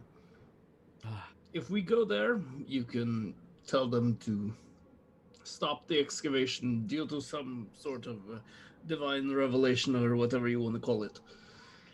And then we can bring them back with us to New Haxon, and they would probably be, well, I don't know. Oh yes, Good to the have. miners. We have to help the miners. I just want to go back to selling crab. Oh, And you will. Once all that is done. right. Ko, we're not telling you you're gonna have to kill your brother, but we are saying that once we get there, that's something we will likely have to do. Oh yeah. Whatever And- you guys have to do, go ahead. I can't. I can't. And to do that, we are going to need your help to get there. And, well, if you wanted to stay alive, anyway, since you cannot get back to New Haxon on your own, because even if you did, and, well, that if we came with, he might get away and he might hunt you down in the future. He looks over at Creve at this point. Did he just What? miss like the last 3 minutes of this conversation? What? Well, Maybe. Yes, I have no choice but to go with you all. I might not be Yes. smart, but I don't think I'm stupid. Looks at his Each stat does sheet. that. Don't worry. Did I miss something again? Oh, Yes, shoot. I know that we have to go do this. So let's Alright. just go. Right. Oh, this is so frustrating. No wonder that thing was trying to make me have... Oh. It kept telling me that I can agonize people when I hit them, but I told them I'd rather just push them away. Right. Well, I like to agonize them. I mean, to each their own, I suppose. I'm not opposed to killing somebody who's a bad person or in my way, but I'm just... If I could get away, I think that's probably for best. Right. Well, that pushing back thing you did last night was it was good to have in a pinch. Well, regardless, Yeah. I think that we have our plan of action then. Shall we continue on then? Yes, We I can suppose discuss should. the plan on the way. All right. So, you all continue your journey out. All right, time to roll weather, everybody. 3, Woohoo! 4, 5, 6, 7, Roll 8. whether or not we get out of here. Do Roll I roll a it D9. Somebody roll. or? Oh. Oh yeah. Do we all get on a mount this time, Jero? Since there's no one here. There is only 4 mounts, so that means 2 of you are going to have to share. I think the camel could carry one more extra. Easily. Celia Yeah. and I can Camels. definitely Yeah, stupidly share strong. command. Before we leave, we should go through all the supplies and stuff and take all that's necessary to take with us. All right. I mean, the guy with the good berries is nowhere to be seen, so Oh yeah, if there's a mining pick in the supplies, I'll take it. There is a mining pick in the supplies. Yeah, I'll Um, rent one. There's all manner of basic tools for excavation, and there's more than there is of all of you of those tools as well. There's a shit ton of food and water, and like way more than you guys would need with the original party for like 15 days. Right. So there's all of that. If we don't want to touch it. There's some horse feed that you all are going to have to pick up. Yeah, that's the important thing. I'm gonna ask Cole. So Cole, about this food thing. Is that something you know anything about? I first got like this when I ate it. Right. So you don't know what they put in it. Like I said, they had these weird cooking things that had odd colors and shapes to them, mostly made out of glass. And they seem to be doing something with it. Well, maybe if we give it a good boil or something, we can eat it afterward. I also have something I can. I believe that the crystal one can allow me to do, but I need a rest long enough to be able to do it. Right. So tomorrow then. I Let's love bring tomorrow. some food with us in any case. Oh yes, I already packed it on the Buster over there. Oh, good. Hey, Buster So you looks guys are- different. Is Crouton, excuse me? I mean, I named him Buster for a reason, so I'm Buster not going the- to change that one. Battle corgi. It matches. By the way, he still speaks Oh. Elvish, but now he's not a Basset Hound. Yeah. It's better than Custer the cattle corgi. Ew. Alrighty.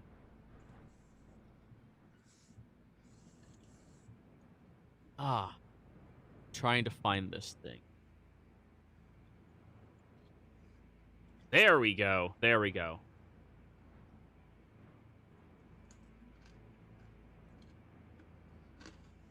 Trying to find this thing that he can tell you all.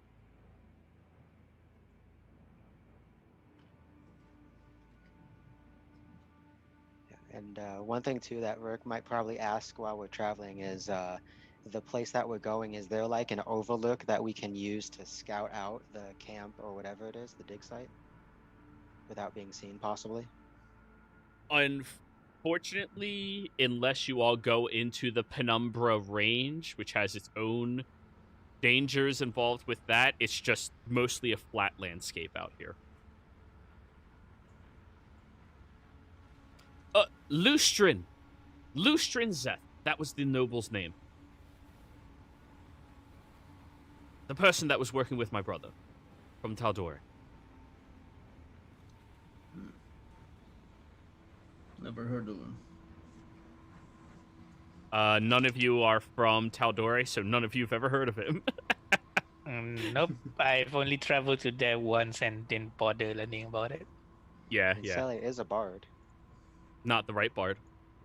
Yeah, not She's the right a region battle of bard. bard. Oh, you're saying that there's a right and wrong bard now, Jero? Yeah. There is for There always information and is. fighting. What about information fighting? There's a bard for that too. Anyways.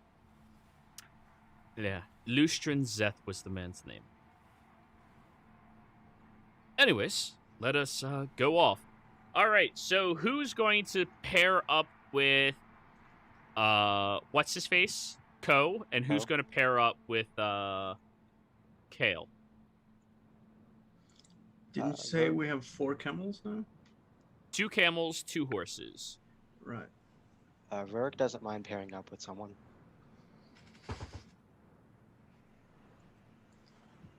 Well, there's a total of 6 people, so there has to be 2 pairings. Warwick, are you 6? jumping with Kyle or Kreve? Oh, sorry, there's only 5 of you, so only 1 pairing. Warwick, are you getting with Ko or Kyle?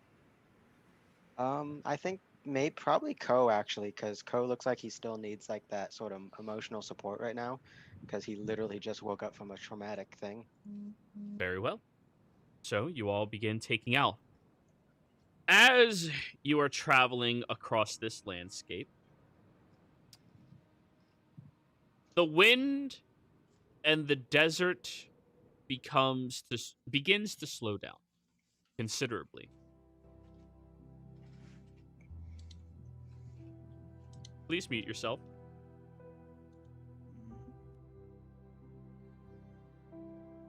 But then you all notice something else around. something else on the horizon moving towards you all. There's a wide area on this landscape filled with this like purplish air. And on the ground, there appears to be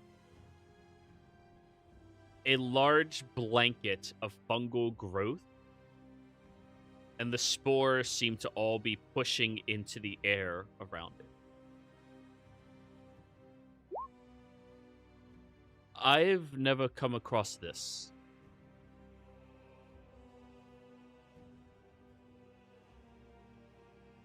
Would I have heard anything about fungus during the stay in Exon? History check. And Kyle, since you walked in from the other side, you could roll as well. Bam, just an 8. Oh well.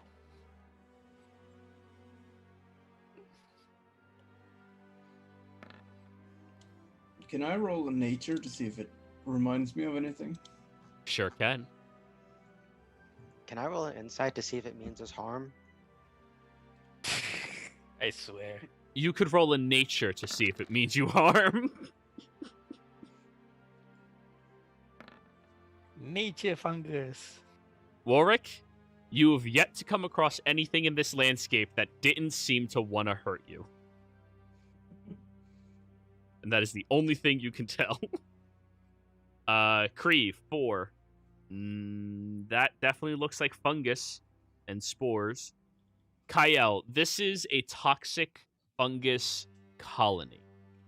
It has a very bad aspect about it that in the short term, as people travel through it, they can sometimes slowly go crazy.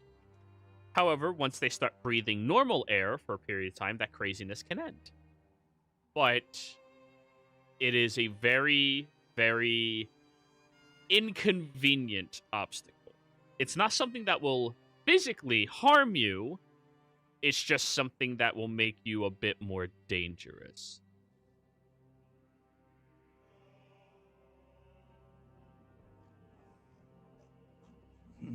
How long is it spread? Do we see it's very widespread or? It's very widespread. You could try to circumvent around it, but it'll add another 6-7 hours to your journey, which means you'll be pushed back yet another day to get there. All right, so How far away from it are we right now? A good 200 feet or so. Right. I'm going to ride up just a little bit closer within blast range.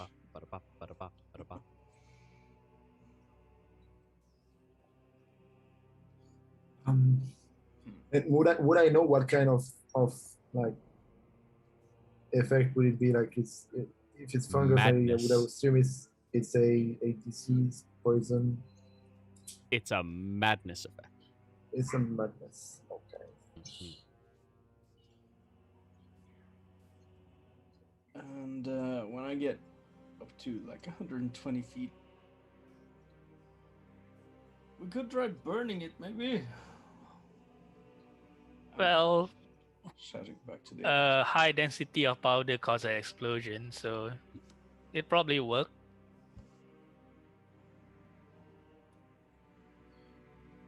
And I try. mean, yeah, do you all want me to try to blow it up?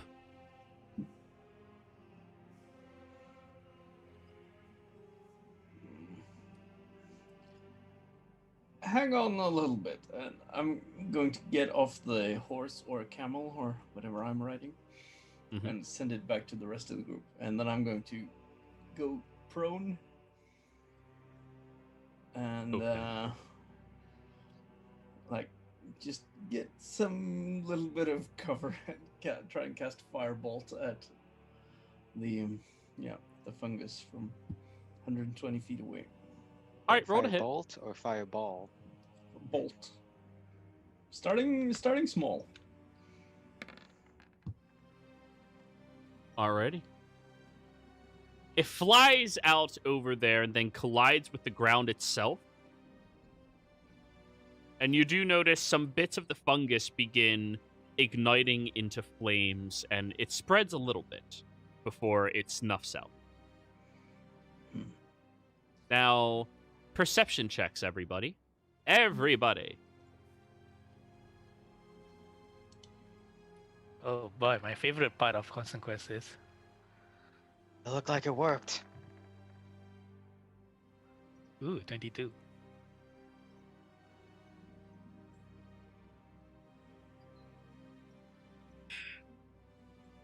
You know, it's not that hard to notice.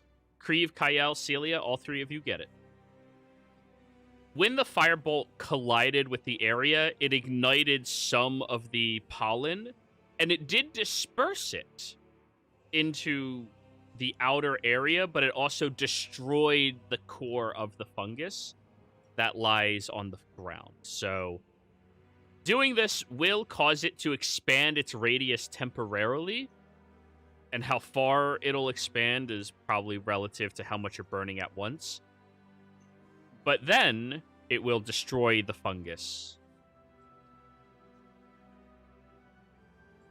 All right. Well, okay, let's this looks promising.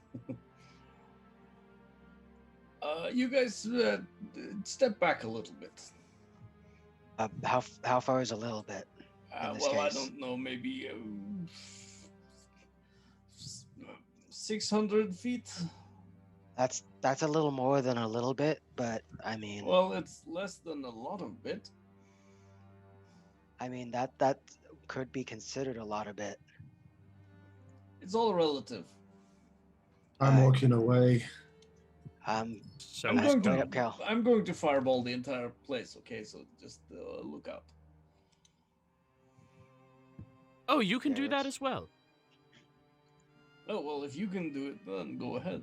Oh yeah, he can do it. Yeah, it's one of the few things he was very adamant about me learning. Right. Well, just in case, I'll just pat them on the back and just cast a third level enhanced ability to give them what they call advantage on the dexterity checks. Just in case. All right. Well, thanks. Oh wait, check's Okay. not safe, huh? Oh well. Yeah. All right, so I'll take the left side, you take the right. No. I was thinking maybe you fireball it, and I take us away from there. Oh, We don't know how fast it's going to expand. that sounds like a very smart idea. All right, I'm going to fireball it. He And raises- I'm going to go up there with them to like a range of 150 feet. And as soon as he casts fireball, I'm going to have a ready action to just cast Dimension Door to take us back to the others. Very well. He raises both his hands out there, and then you notice his eyes go yellow and his palms turn black before you hear a very faint shoot from him. All right, there it is. Okay. And the two of you I just- dimension door away. Yeah, just yank him right in and take us back. You both land on the ground. He just, oh, that's, that was not fun. Oh. Everyone else, as you look in there, there are embers spreading across that middle section, and it dispersed outwards a couple of 100 feet. Actually, let me roll damage. Fireball at third level is 6d6, right? 86. 8d6. And 2 fireball is 16d6. Mm-hmm. All right, well, Actually- that's... Actually, no, because I have to cast it at 5th level because I'm Warlock. So. Yeah, he doesn't have those level 18d6. spell slots yet.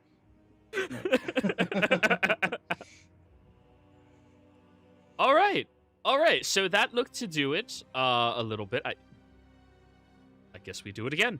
And then he goes take off jogging up there. Well, let's give it a little bit. Let's see how this dust or pollen or whatever this spores, I think it's called actually. I'll get some tea or water for you for when you get back. So, all that jogging. All right. So what's a little bit? 20 minutes? 30 minutes? I'll give it like 10 minutes to. Okay. See 10 how minutes. it settles and yeah. In 10 minutes, the spores that were sent far and wide have now settled into the sand. And the two of you run up there? No, before that, I think I have maybe a better idea.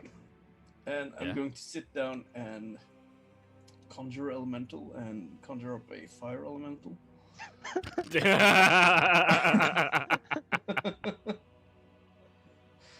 What's his name this time? Scorch. Scorchy. Is Scorch immune to poison? Here's the question. Aren't they? I don't know. Well, it's I worth can a look. try. Let's find Yeah, out. let's find out. Fire elemental. Yeah, damage immunity is fire and poison. Condition Okay. immunity is poisoned. Hey, Scorch. Why don't you go up there and do what you do best and burn that whole thing away? The whole fungus thicket thing. You look at this fire elemental that shoots large plumes of flames into the air from either of its hands and goes flying out into that area very happily. It's immune to fucking poison. Oh, that's great. Let me I just be think sure. we've Let me got a new read that friend. because this could get a lot funnier if it's not. Nope, it's immune to poison. Okay. Your I- fire elemental gets mad. Ah! Especially if it rolls depression. Oh no, its flame is blue. And while it's doing that for an hour or something, well, I'm concentrating for an hour on the spell. Then I'm gonna start taking a short rest. Yup.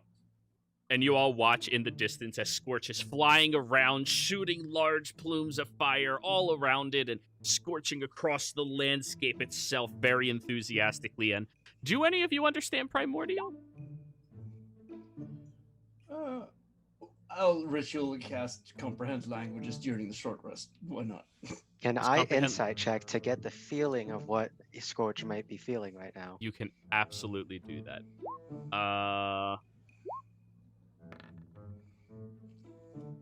15. Scorch seems to be having a blast incinerating everything. Now, after your spell goes off, Creve, you hear it maniacally laughing in the distance. Burn! Burn! I look contently at the rest of the group, and who said I can't make friends? This guy is having the time of his life. It all will burn. I mean, if you love what you do, then it's never really work at all, right? Yeah, he looks like an elemental in heat. I guess he's happy. He loves you so much now that you won't even have to keep concentration to keep us under your control next time. Maybe I can burn the bodies next. And it looks over in all of your directions, but then keeps scorching the landscape. Yeah, Rurik doesn't understand it, but he sees it look over and he waves at it friendly because it's a friendly fire elemental. He's having fun. It'll do the same with its flamethrower arms. Creve, out of all of your elementals, you feel like this one you should never stop concentrating on when you summon it. Yep. Seems to be a literal pyromaniac. Oh, that's fun. So anyways, after the course of 1 hour goes by, it has scorched through, I'd say, 20% of this landscape, which gives you a long line that you can travel through on either side and make it out without being directly affected by the spores. All right, well, we should be on our way again. Thank you. What'd you say his name was? Scorch. Thank you, Scorch. Yes. Very it's good nice work. meeting you. It's nice meeting you and seeing that Creve still had more friends. It flies over to shake your hand. Yeah, fuck it.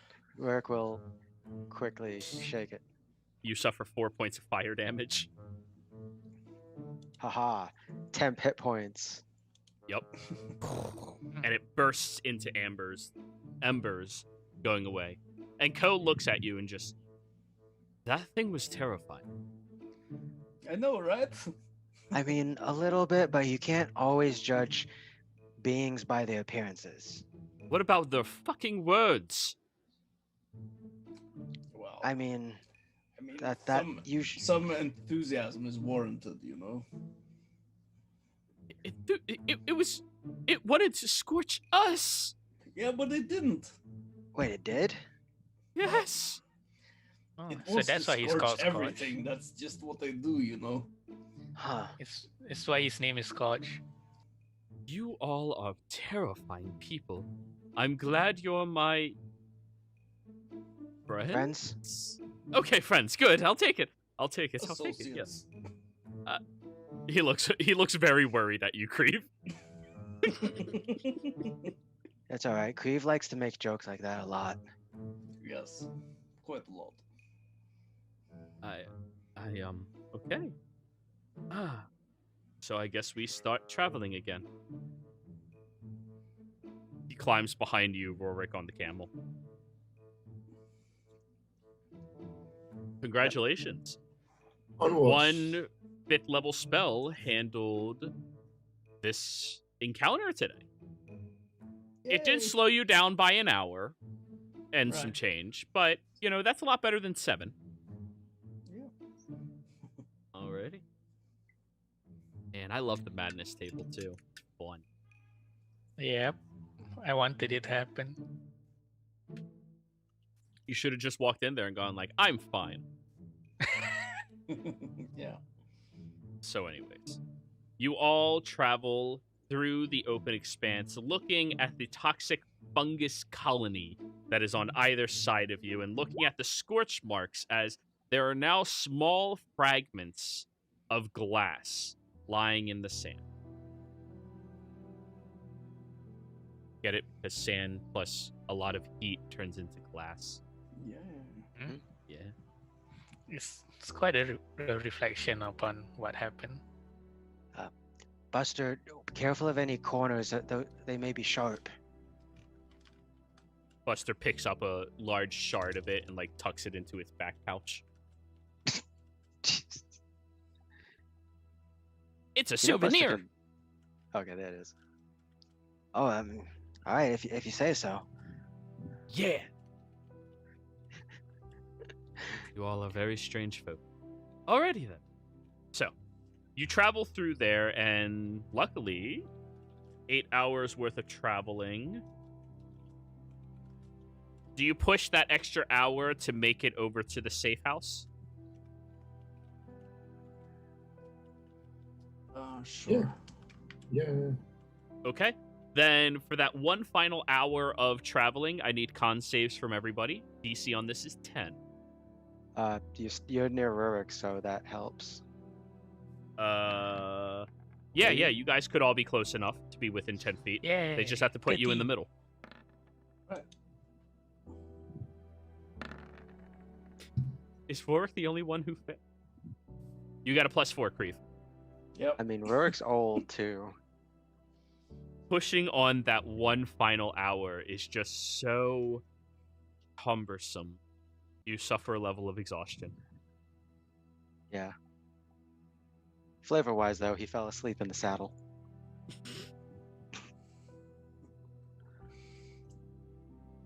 Great. That bodes well for Ko's safety. Anyways, you all keep moving, and you have now entered into a new territory, everybody. The sand itself becomes a bit craggy in locations. You start noticing dark brown, somewhat grayish toned looking sections of the shoreline. The area seems to stretch on like this as far as your eyes can go. You have to climb down a divot into this landscape, which looks to be the beginnings of ruins of some ancient civilization that used to be out here. As you climb down here, Ko points over at a sizable looking home that seems to have been repaired out here. All right, that's the final safe house before we reach our destination. Let's go in. Oh, what? Yeah. Sounds good. You'll have a bed there, Rorik, if you can stay awake for 10 minutes. I wasn't a slave. As you all approach, you see that there is a light on inside.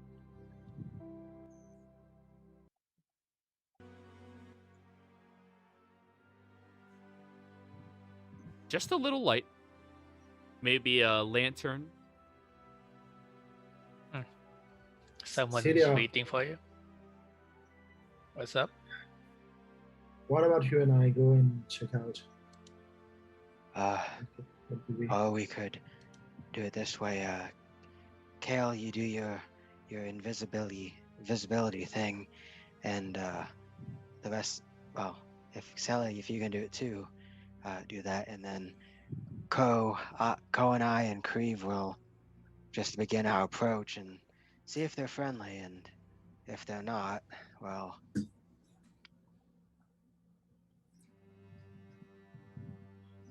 You Well, always assume that people are friendly. I could always send Omen ahead to scout for us. Wow. It was Key's time last time, so it's Omen's turn now. I imagine Buster. How far away was the building? Did you say? We could leave you guys up to like 200 feet back from it if you would like. The glow of a lantern light is easily discerned from some of the cracks in the building itself. Now, think like ancient Rome looking buildings that were not well kept up with and that are brownish in color and tone.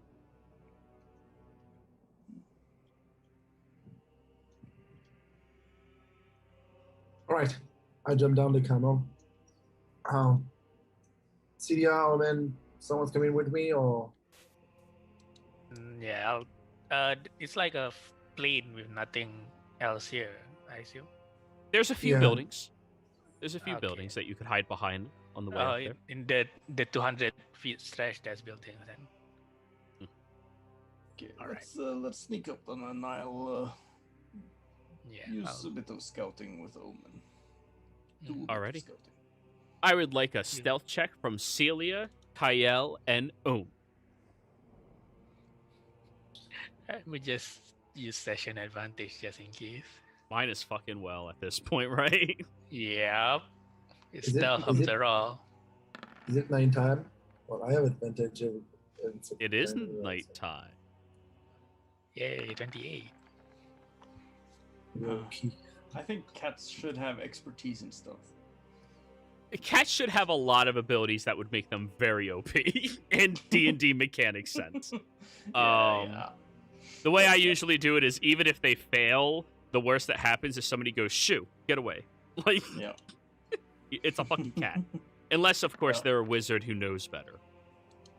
Or if they're a random city guard who wants to just kick a cat. Well, that's when that's me as a GM telling you they are the bad guys.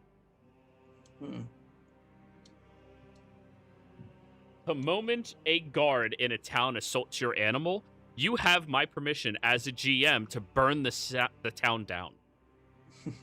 Yeah. Justified. It's Omen. So 16, 30, 28. Oh, wow. The average comes out to 24. Let me just look at the stat. Okay. Yeah, no point in me rolling. The three of you approach very closely, and Omen leaps up onto the windowsill and pats at it a few times as it like slowly creaks open. And I'm looking through Omen's eyes. Okay. The three of you, Three Stooges style, head under, top, bottom. Boop, boop, boop. Look inside. There appears to be two of the members of your caravan in here. Both of them look very rough. One has what looks like mascara that ran down their face, but Krieve, you're very aware of what your spell does to people when they're in there. Hmm. The other one looks to be a half-elf whose half of their hair seems ripped out forcibly from their head, who's just like shaking by the fire.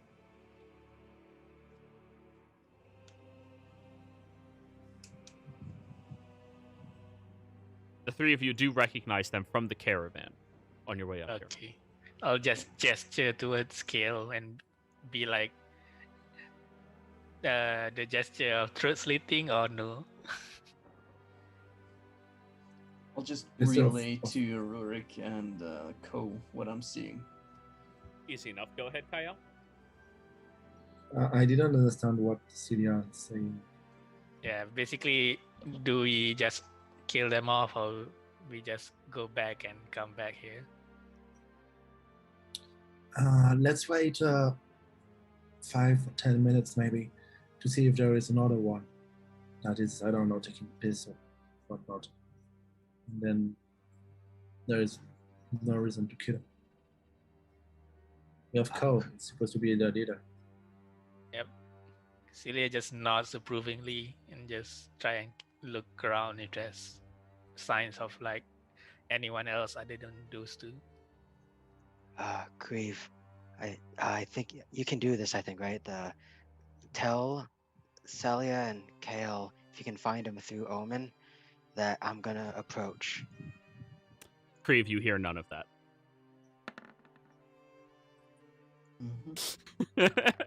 Alright. And after saying that, Merc will begin to kind of calmly like walk that way. All right, roll me a stealth check. You're not being counted as part of their group, so Yeah. 8, I mean, Celia. Huh, You luckily, look there's in- no such thing as double disadvantage. You look inside Celia, Oh. and as you're kind of looking there, you hear from back behind you, "Bunk! Ah! Ah! Shit!" As Rorik seemingly stubbed his toe, and it was the pinky toe too. God damn it! On a stray stone that somewhat sat outside of the craggy area, and now fell over and is now clinking and clanking on his way down. Also, you hear some cracking noises, and he's like, "Oh, my back! Ah!" The two people on the inside immediately snap over there and draw weapons, starting to move over towards the door.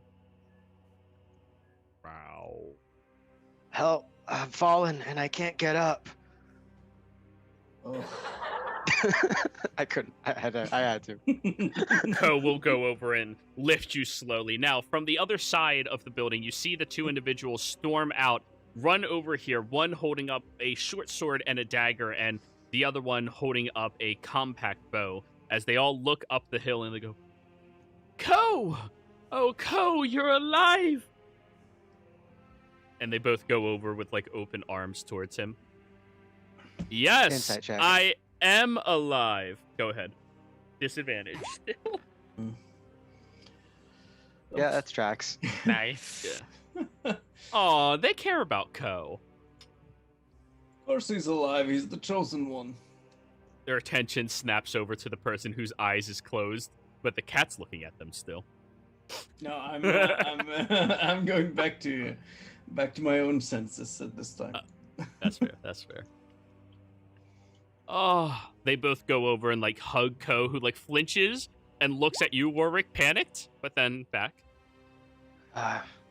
You two, are you hurt? Are you okay? Is there I- anyone else?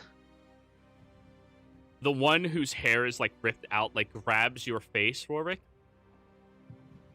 I talked to every member of my family who died earlier.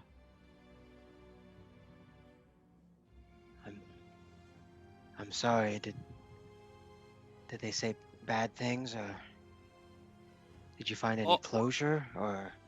All they were talking about is circles. Circles. So many circles. Circles. Circles. He looks down, looking very, very insane right now. Hey. Well, you know, life is a circle of life and death, and then you have a circle of seasons and a circle of life, basically. Go ahead, Rory. Yeah, no, yeah. He kind of does that whole like, it's all right. It's like, you know, when someone's traumatized by something, like trying to calm him down, and then brings him in for that like nice, comforting hug kind of deal. So many circles. So many circles. For no reason, just circles. He walked into some field of plants and ate one. Oh yeah, I think we saw that along the way, and we knew it was bad news, so we just burned it. I was so hungry. So you guys just ran off in the night and never looked back? Yeah, there was this really nasty greenish thing that showed up, and we just wanted to get to the closest safe house. I figured that would be the most logical place to meet up with everybody, right? Right. Warwick, you use your lay on hands, remove the poison from his body, and... Oh. I am sorry for losing myself a bit there. It's alright, it happens to the best of us. You doing better? He touches the bald spots that he inflicted on his head. Yeah. Oh, so that wasn't all of my family speaking to me about circles. Oh, that's good. Yeah, that would be a bit weird unless you were like a wheelsmith. Like, you know, the guys that make wheels for carts and stuff. Then maybe it might make sense. Smith. I believe it's called a wainwright. Or a cartwright. I heard someone call him an Aerosmith one time. Don't know why. Did he make arrows? Yeah, that's what I thought. Excuse me. That hurt. You. Ugh. Please sorry, tell I have me to more live. about... Yeah, sorry. Tell me more about these smiths you know. I don't want to miss a thing.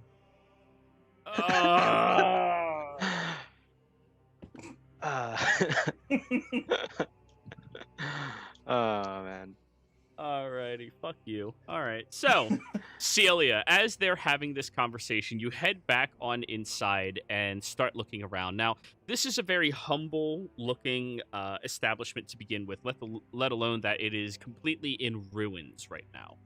As you start looking around, very carefully analyzing everything that you can, you notice in the corner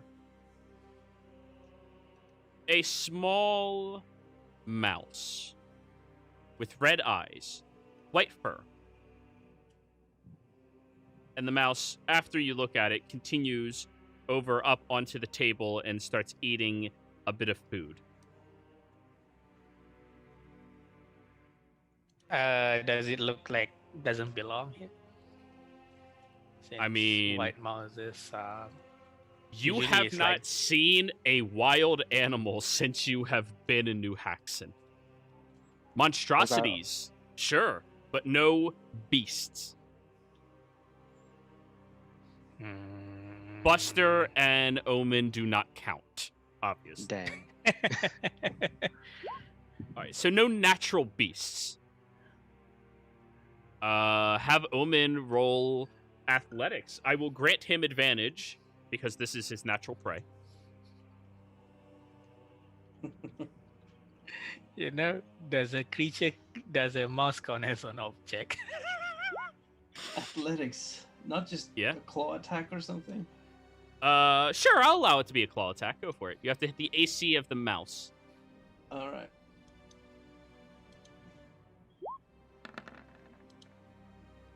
Hey, What'd you get? 19. Oh, fuck yeah. One slashing damage. Omen goes over and slashes through the creature, which then disappears immediately. Not bad. Meow. Very fast for a cat. Omen will telepathically communicate to you, Creve. I met a bitch. I killed it. Very good. You're such a good cat. Yeah. It acted I like mean- that bitch bird.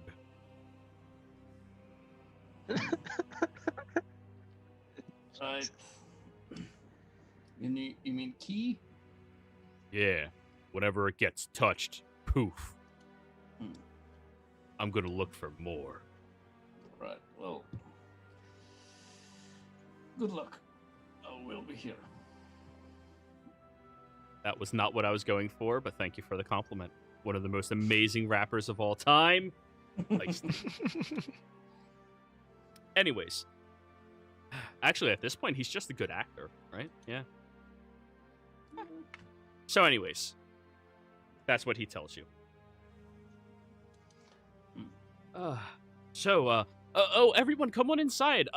We don't have any food on us, just what was left here from the last time we were here. But, yeah. Come on. And they start, like, dragging you guys inside of the hut. Have you guys? I'm addressing the guys we found there. Have you guys seen any more of these mice? They both look at each other and then look at you very confused. I mean, there's plenty of mice back in New Haxon. No, I mean here, idiots. No. That's- Why would Well, a you gotta mouse be- be out here? Well, there was just a mouse there, and my cat killed it, but it disintegrated. That makes no sense. What were you saying, that Robert? if it disintegrated, it might have had some really bad disease on it that, like, once it died, just instantly took it all apart. That's make. Are you two feeling okay? Well, it could have been someone else's familiar, maybe. Oh, right, that's a thing. It is. Oh. Have you never seen your brother with a mouse like this one? What Both was of the that? cultists look at Ko. Wait, you have a brother? No, I don't. Don't the two of you have to go inside and start making us some food? Yes, of course. Then he turns over to you, Kyle, eyes wide. Dude, Well, I don't know. You've lied about not having a brother. You could have a brother that you've never met. he Kale, uses that was one me of the to things. be him. Yeah, that was one of the things he said when he was explaining things. Is that he, you got to remember things like this. He just looks down. Yes, I've seen my brother. He sometimes has an octopus, and then sometimes he has a bird. Sometimes he has a rodent, white fur. I'm gonna fucking die. Yeah. And then he just starts Yeah. walking off over towards the safe house. Well, he's on to us, whatever it is. Wait, Hmm. does he Huh? know that that I know that? So, Does he know that? I mean, it's a white mouse with red eyes. Make of that what you will. I mean, from the looks of it, it looks like Omen did a good job, taking care of him quickly. Good job, Omen. And Rurik will attempt to pet Omen. Have Omen roll to attack again, please. Omen already ran off to look for more mice, didn't he? Oh yeah. So you go to pat Omen and it's already gone. Where'd Oh. it go? It's just a spot of shadows, Rurik. I also imagine now that after Buster runs after Omen because, playtime. Oh no. Oh. Buster's gonna get bitch slapped. Hey. Well, in any case, Celia just talks to everyone with her voice lowered. In any case, he knows we arrive at a safe house, but since Omen killed it pretty fast, I doubt it knows that you are normal again. As long as we don't slip up and just blurt it out in its face or in like safe houses, it would be fine, I assume. Burke looks to Kale as Celia says that. Do you Back take to that? Celia. Are you using your divine sense, Rorik? Oh yeah, he is. These grounds are desecrated, Oh fuck. Yep, but time nothing to else. pray. Guys, may I just point out something before we get ahead of ourselves here? If that mouse was indeed the brother's familiar, then, well, he's not going to be far off. True, but at least it didn't see anything that important or hear anything that important before Omen did it to the top. Sure, but What makes you In any say that? case, in any case, we are supposed to pass through this way, so if he knows we're here, it's even better, because we're supposed to be here. right. Who were you asking, Rurik? You said that he shouldn't be far off. What makes you say that? Well, I mean, it's not usual to send your familiar too far away. I mean, you can, but the way I know it, they're mostly kind of stupid. Familiars, that is. Or maybe not quite as stupid as the cultists. Oh, you mean Oh, you made it sound like you somehow knew that the brother would be close, though. Didn't.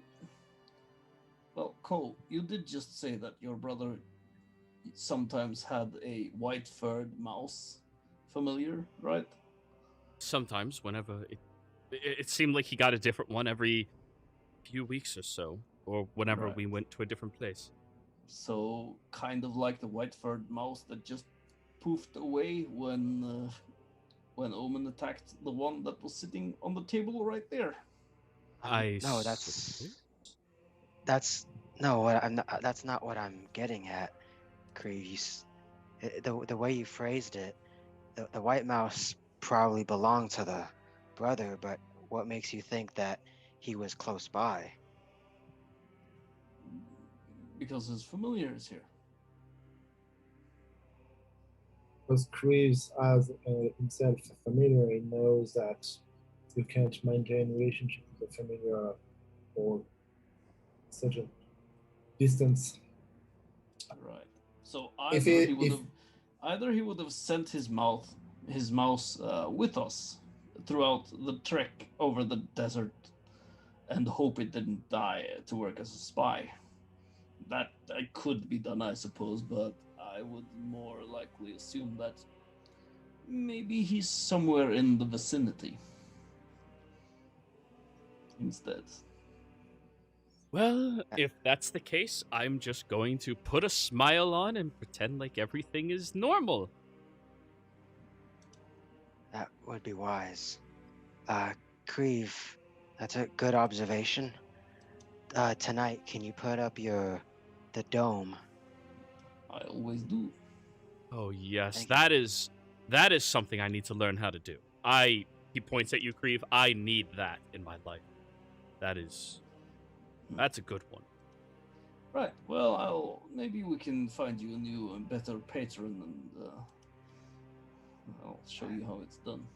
I would definitely prefer one that doesn't send me random symbols in my mind. Indeed. And until we're out of any sort of danger and we know for sure where our enemies are, let's make sure we keep things subtle and Rick will kind of hold out his hand to take back the holy symbol that he gave Ko earlier, and wink. He'll hand it back to you. Yeah. Yep, there you are. There you are. Okay. Okay. By the way, you might want to hide your He points at your shield. Oh, too easy. Hides it. Does the cloak thing. Yeah. Turtle shell. So yeah, you all enter into this tiny little building for all of you to relax in, and the two people who may be the only survivors out of the entire caravan are here with all of you and Co. You know what? I'm going to give them a level. Yay. They are no longer CR 1/8. Yeah, So what CR you're saying is- 1/4. I was Or gonna one. say this. What are you gonna say? I was gonna say this is their first level into adventurers. There's our backup characters right there. For some group, maybe. Yeah, totally. Or maybe even me. Who knows?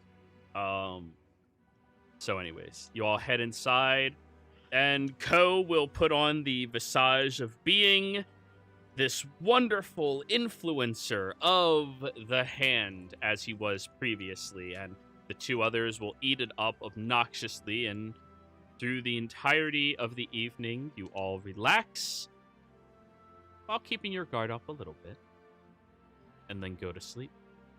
Let's watch. Watches, people.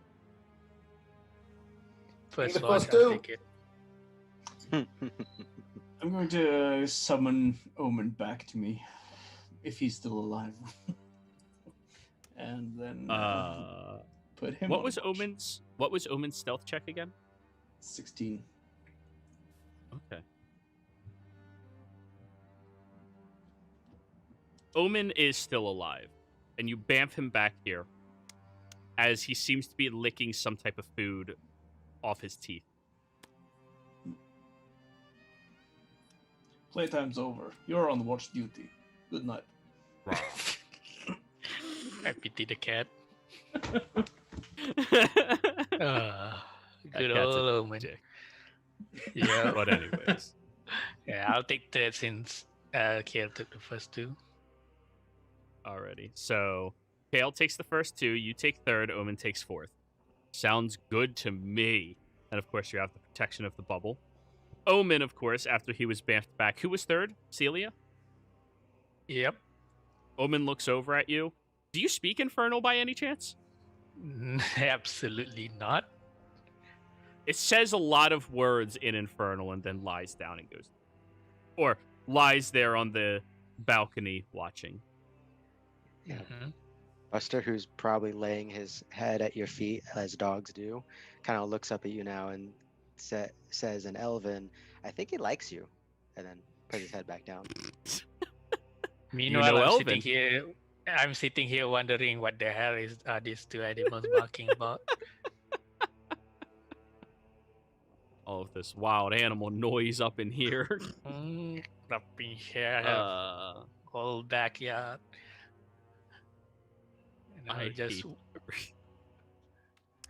And I'll just mutter to myself in Celestial since no one understands it. Why is it always me? Actually, I think technically Buster would understand that because he is technically a Celestial. Nope, he only learns one language. Oh, okay. Never mind then. Yep.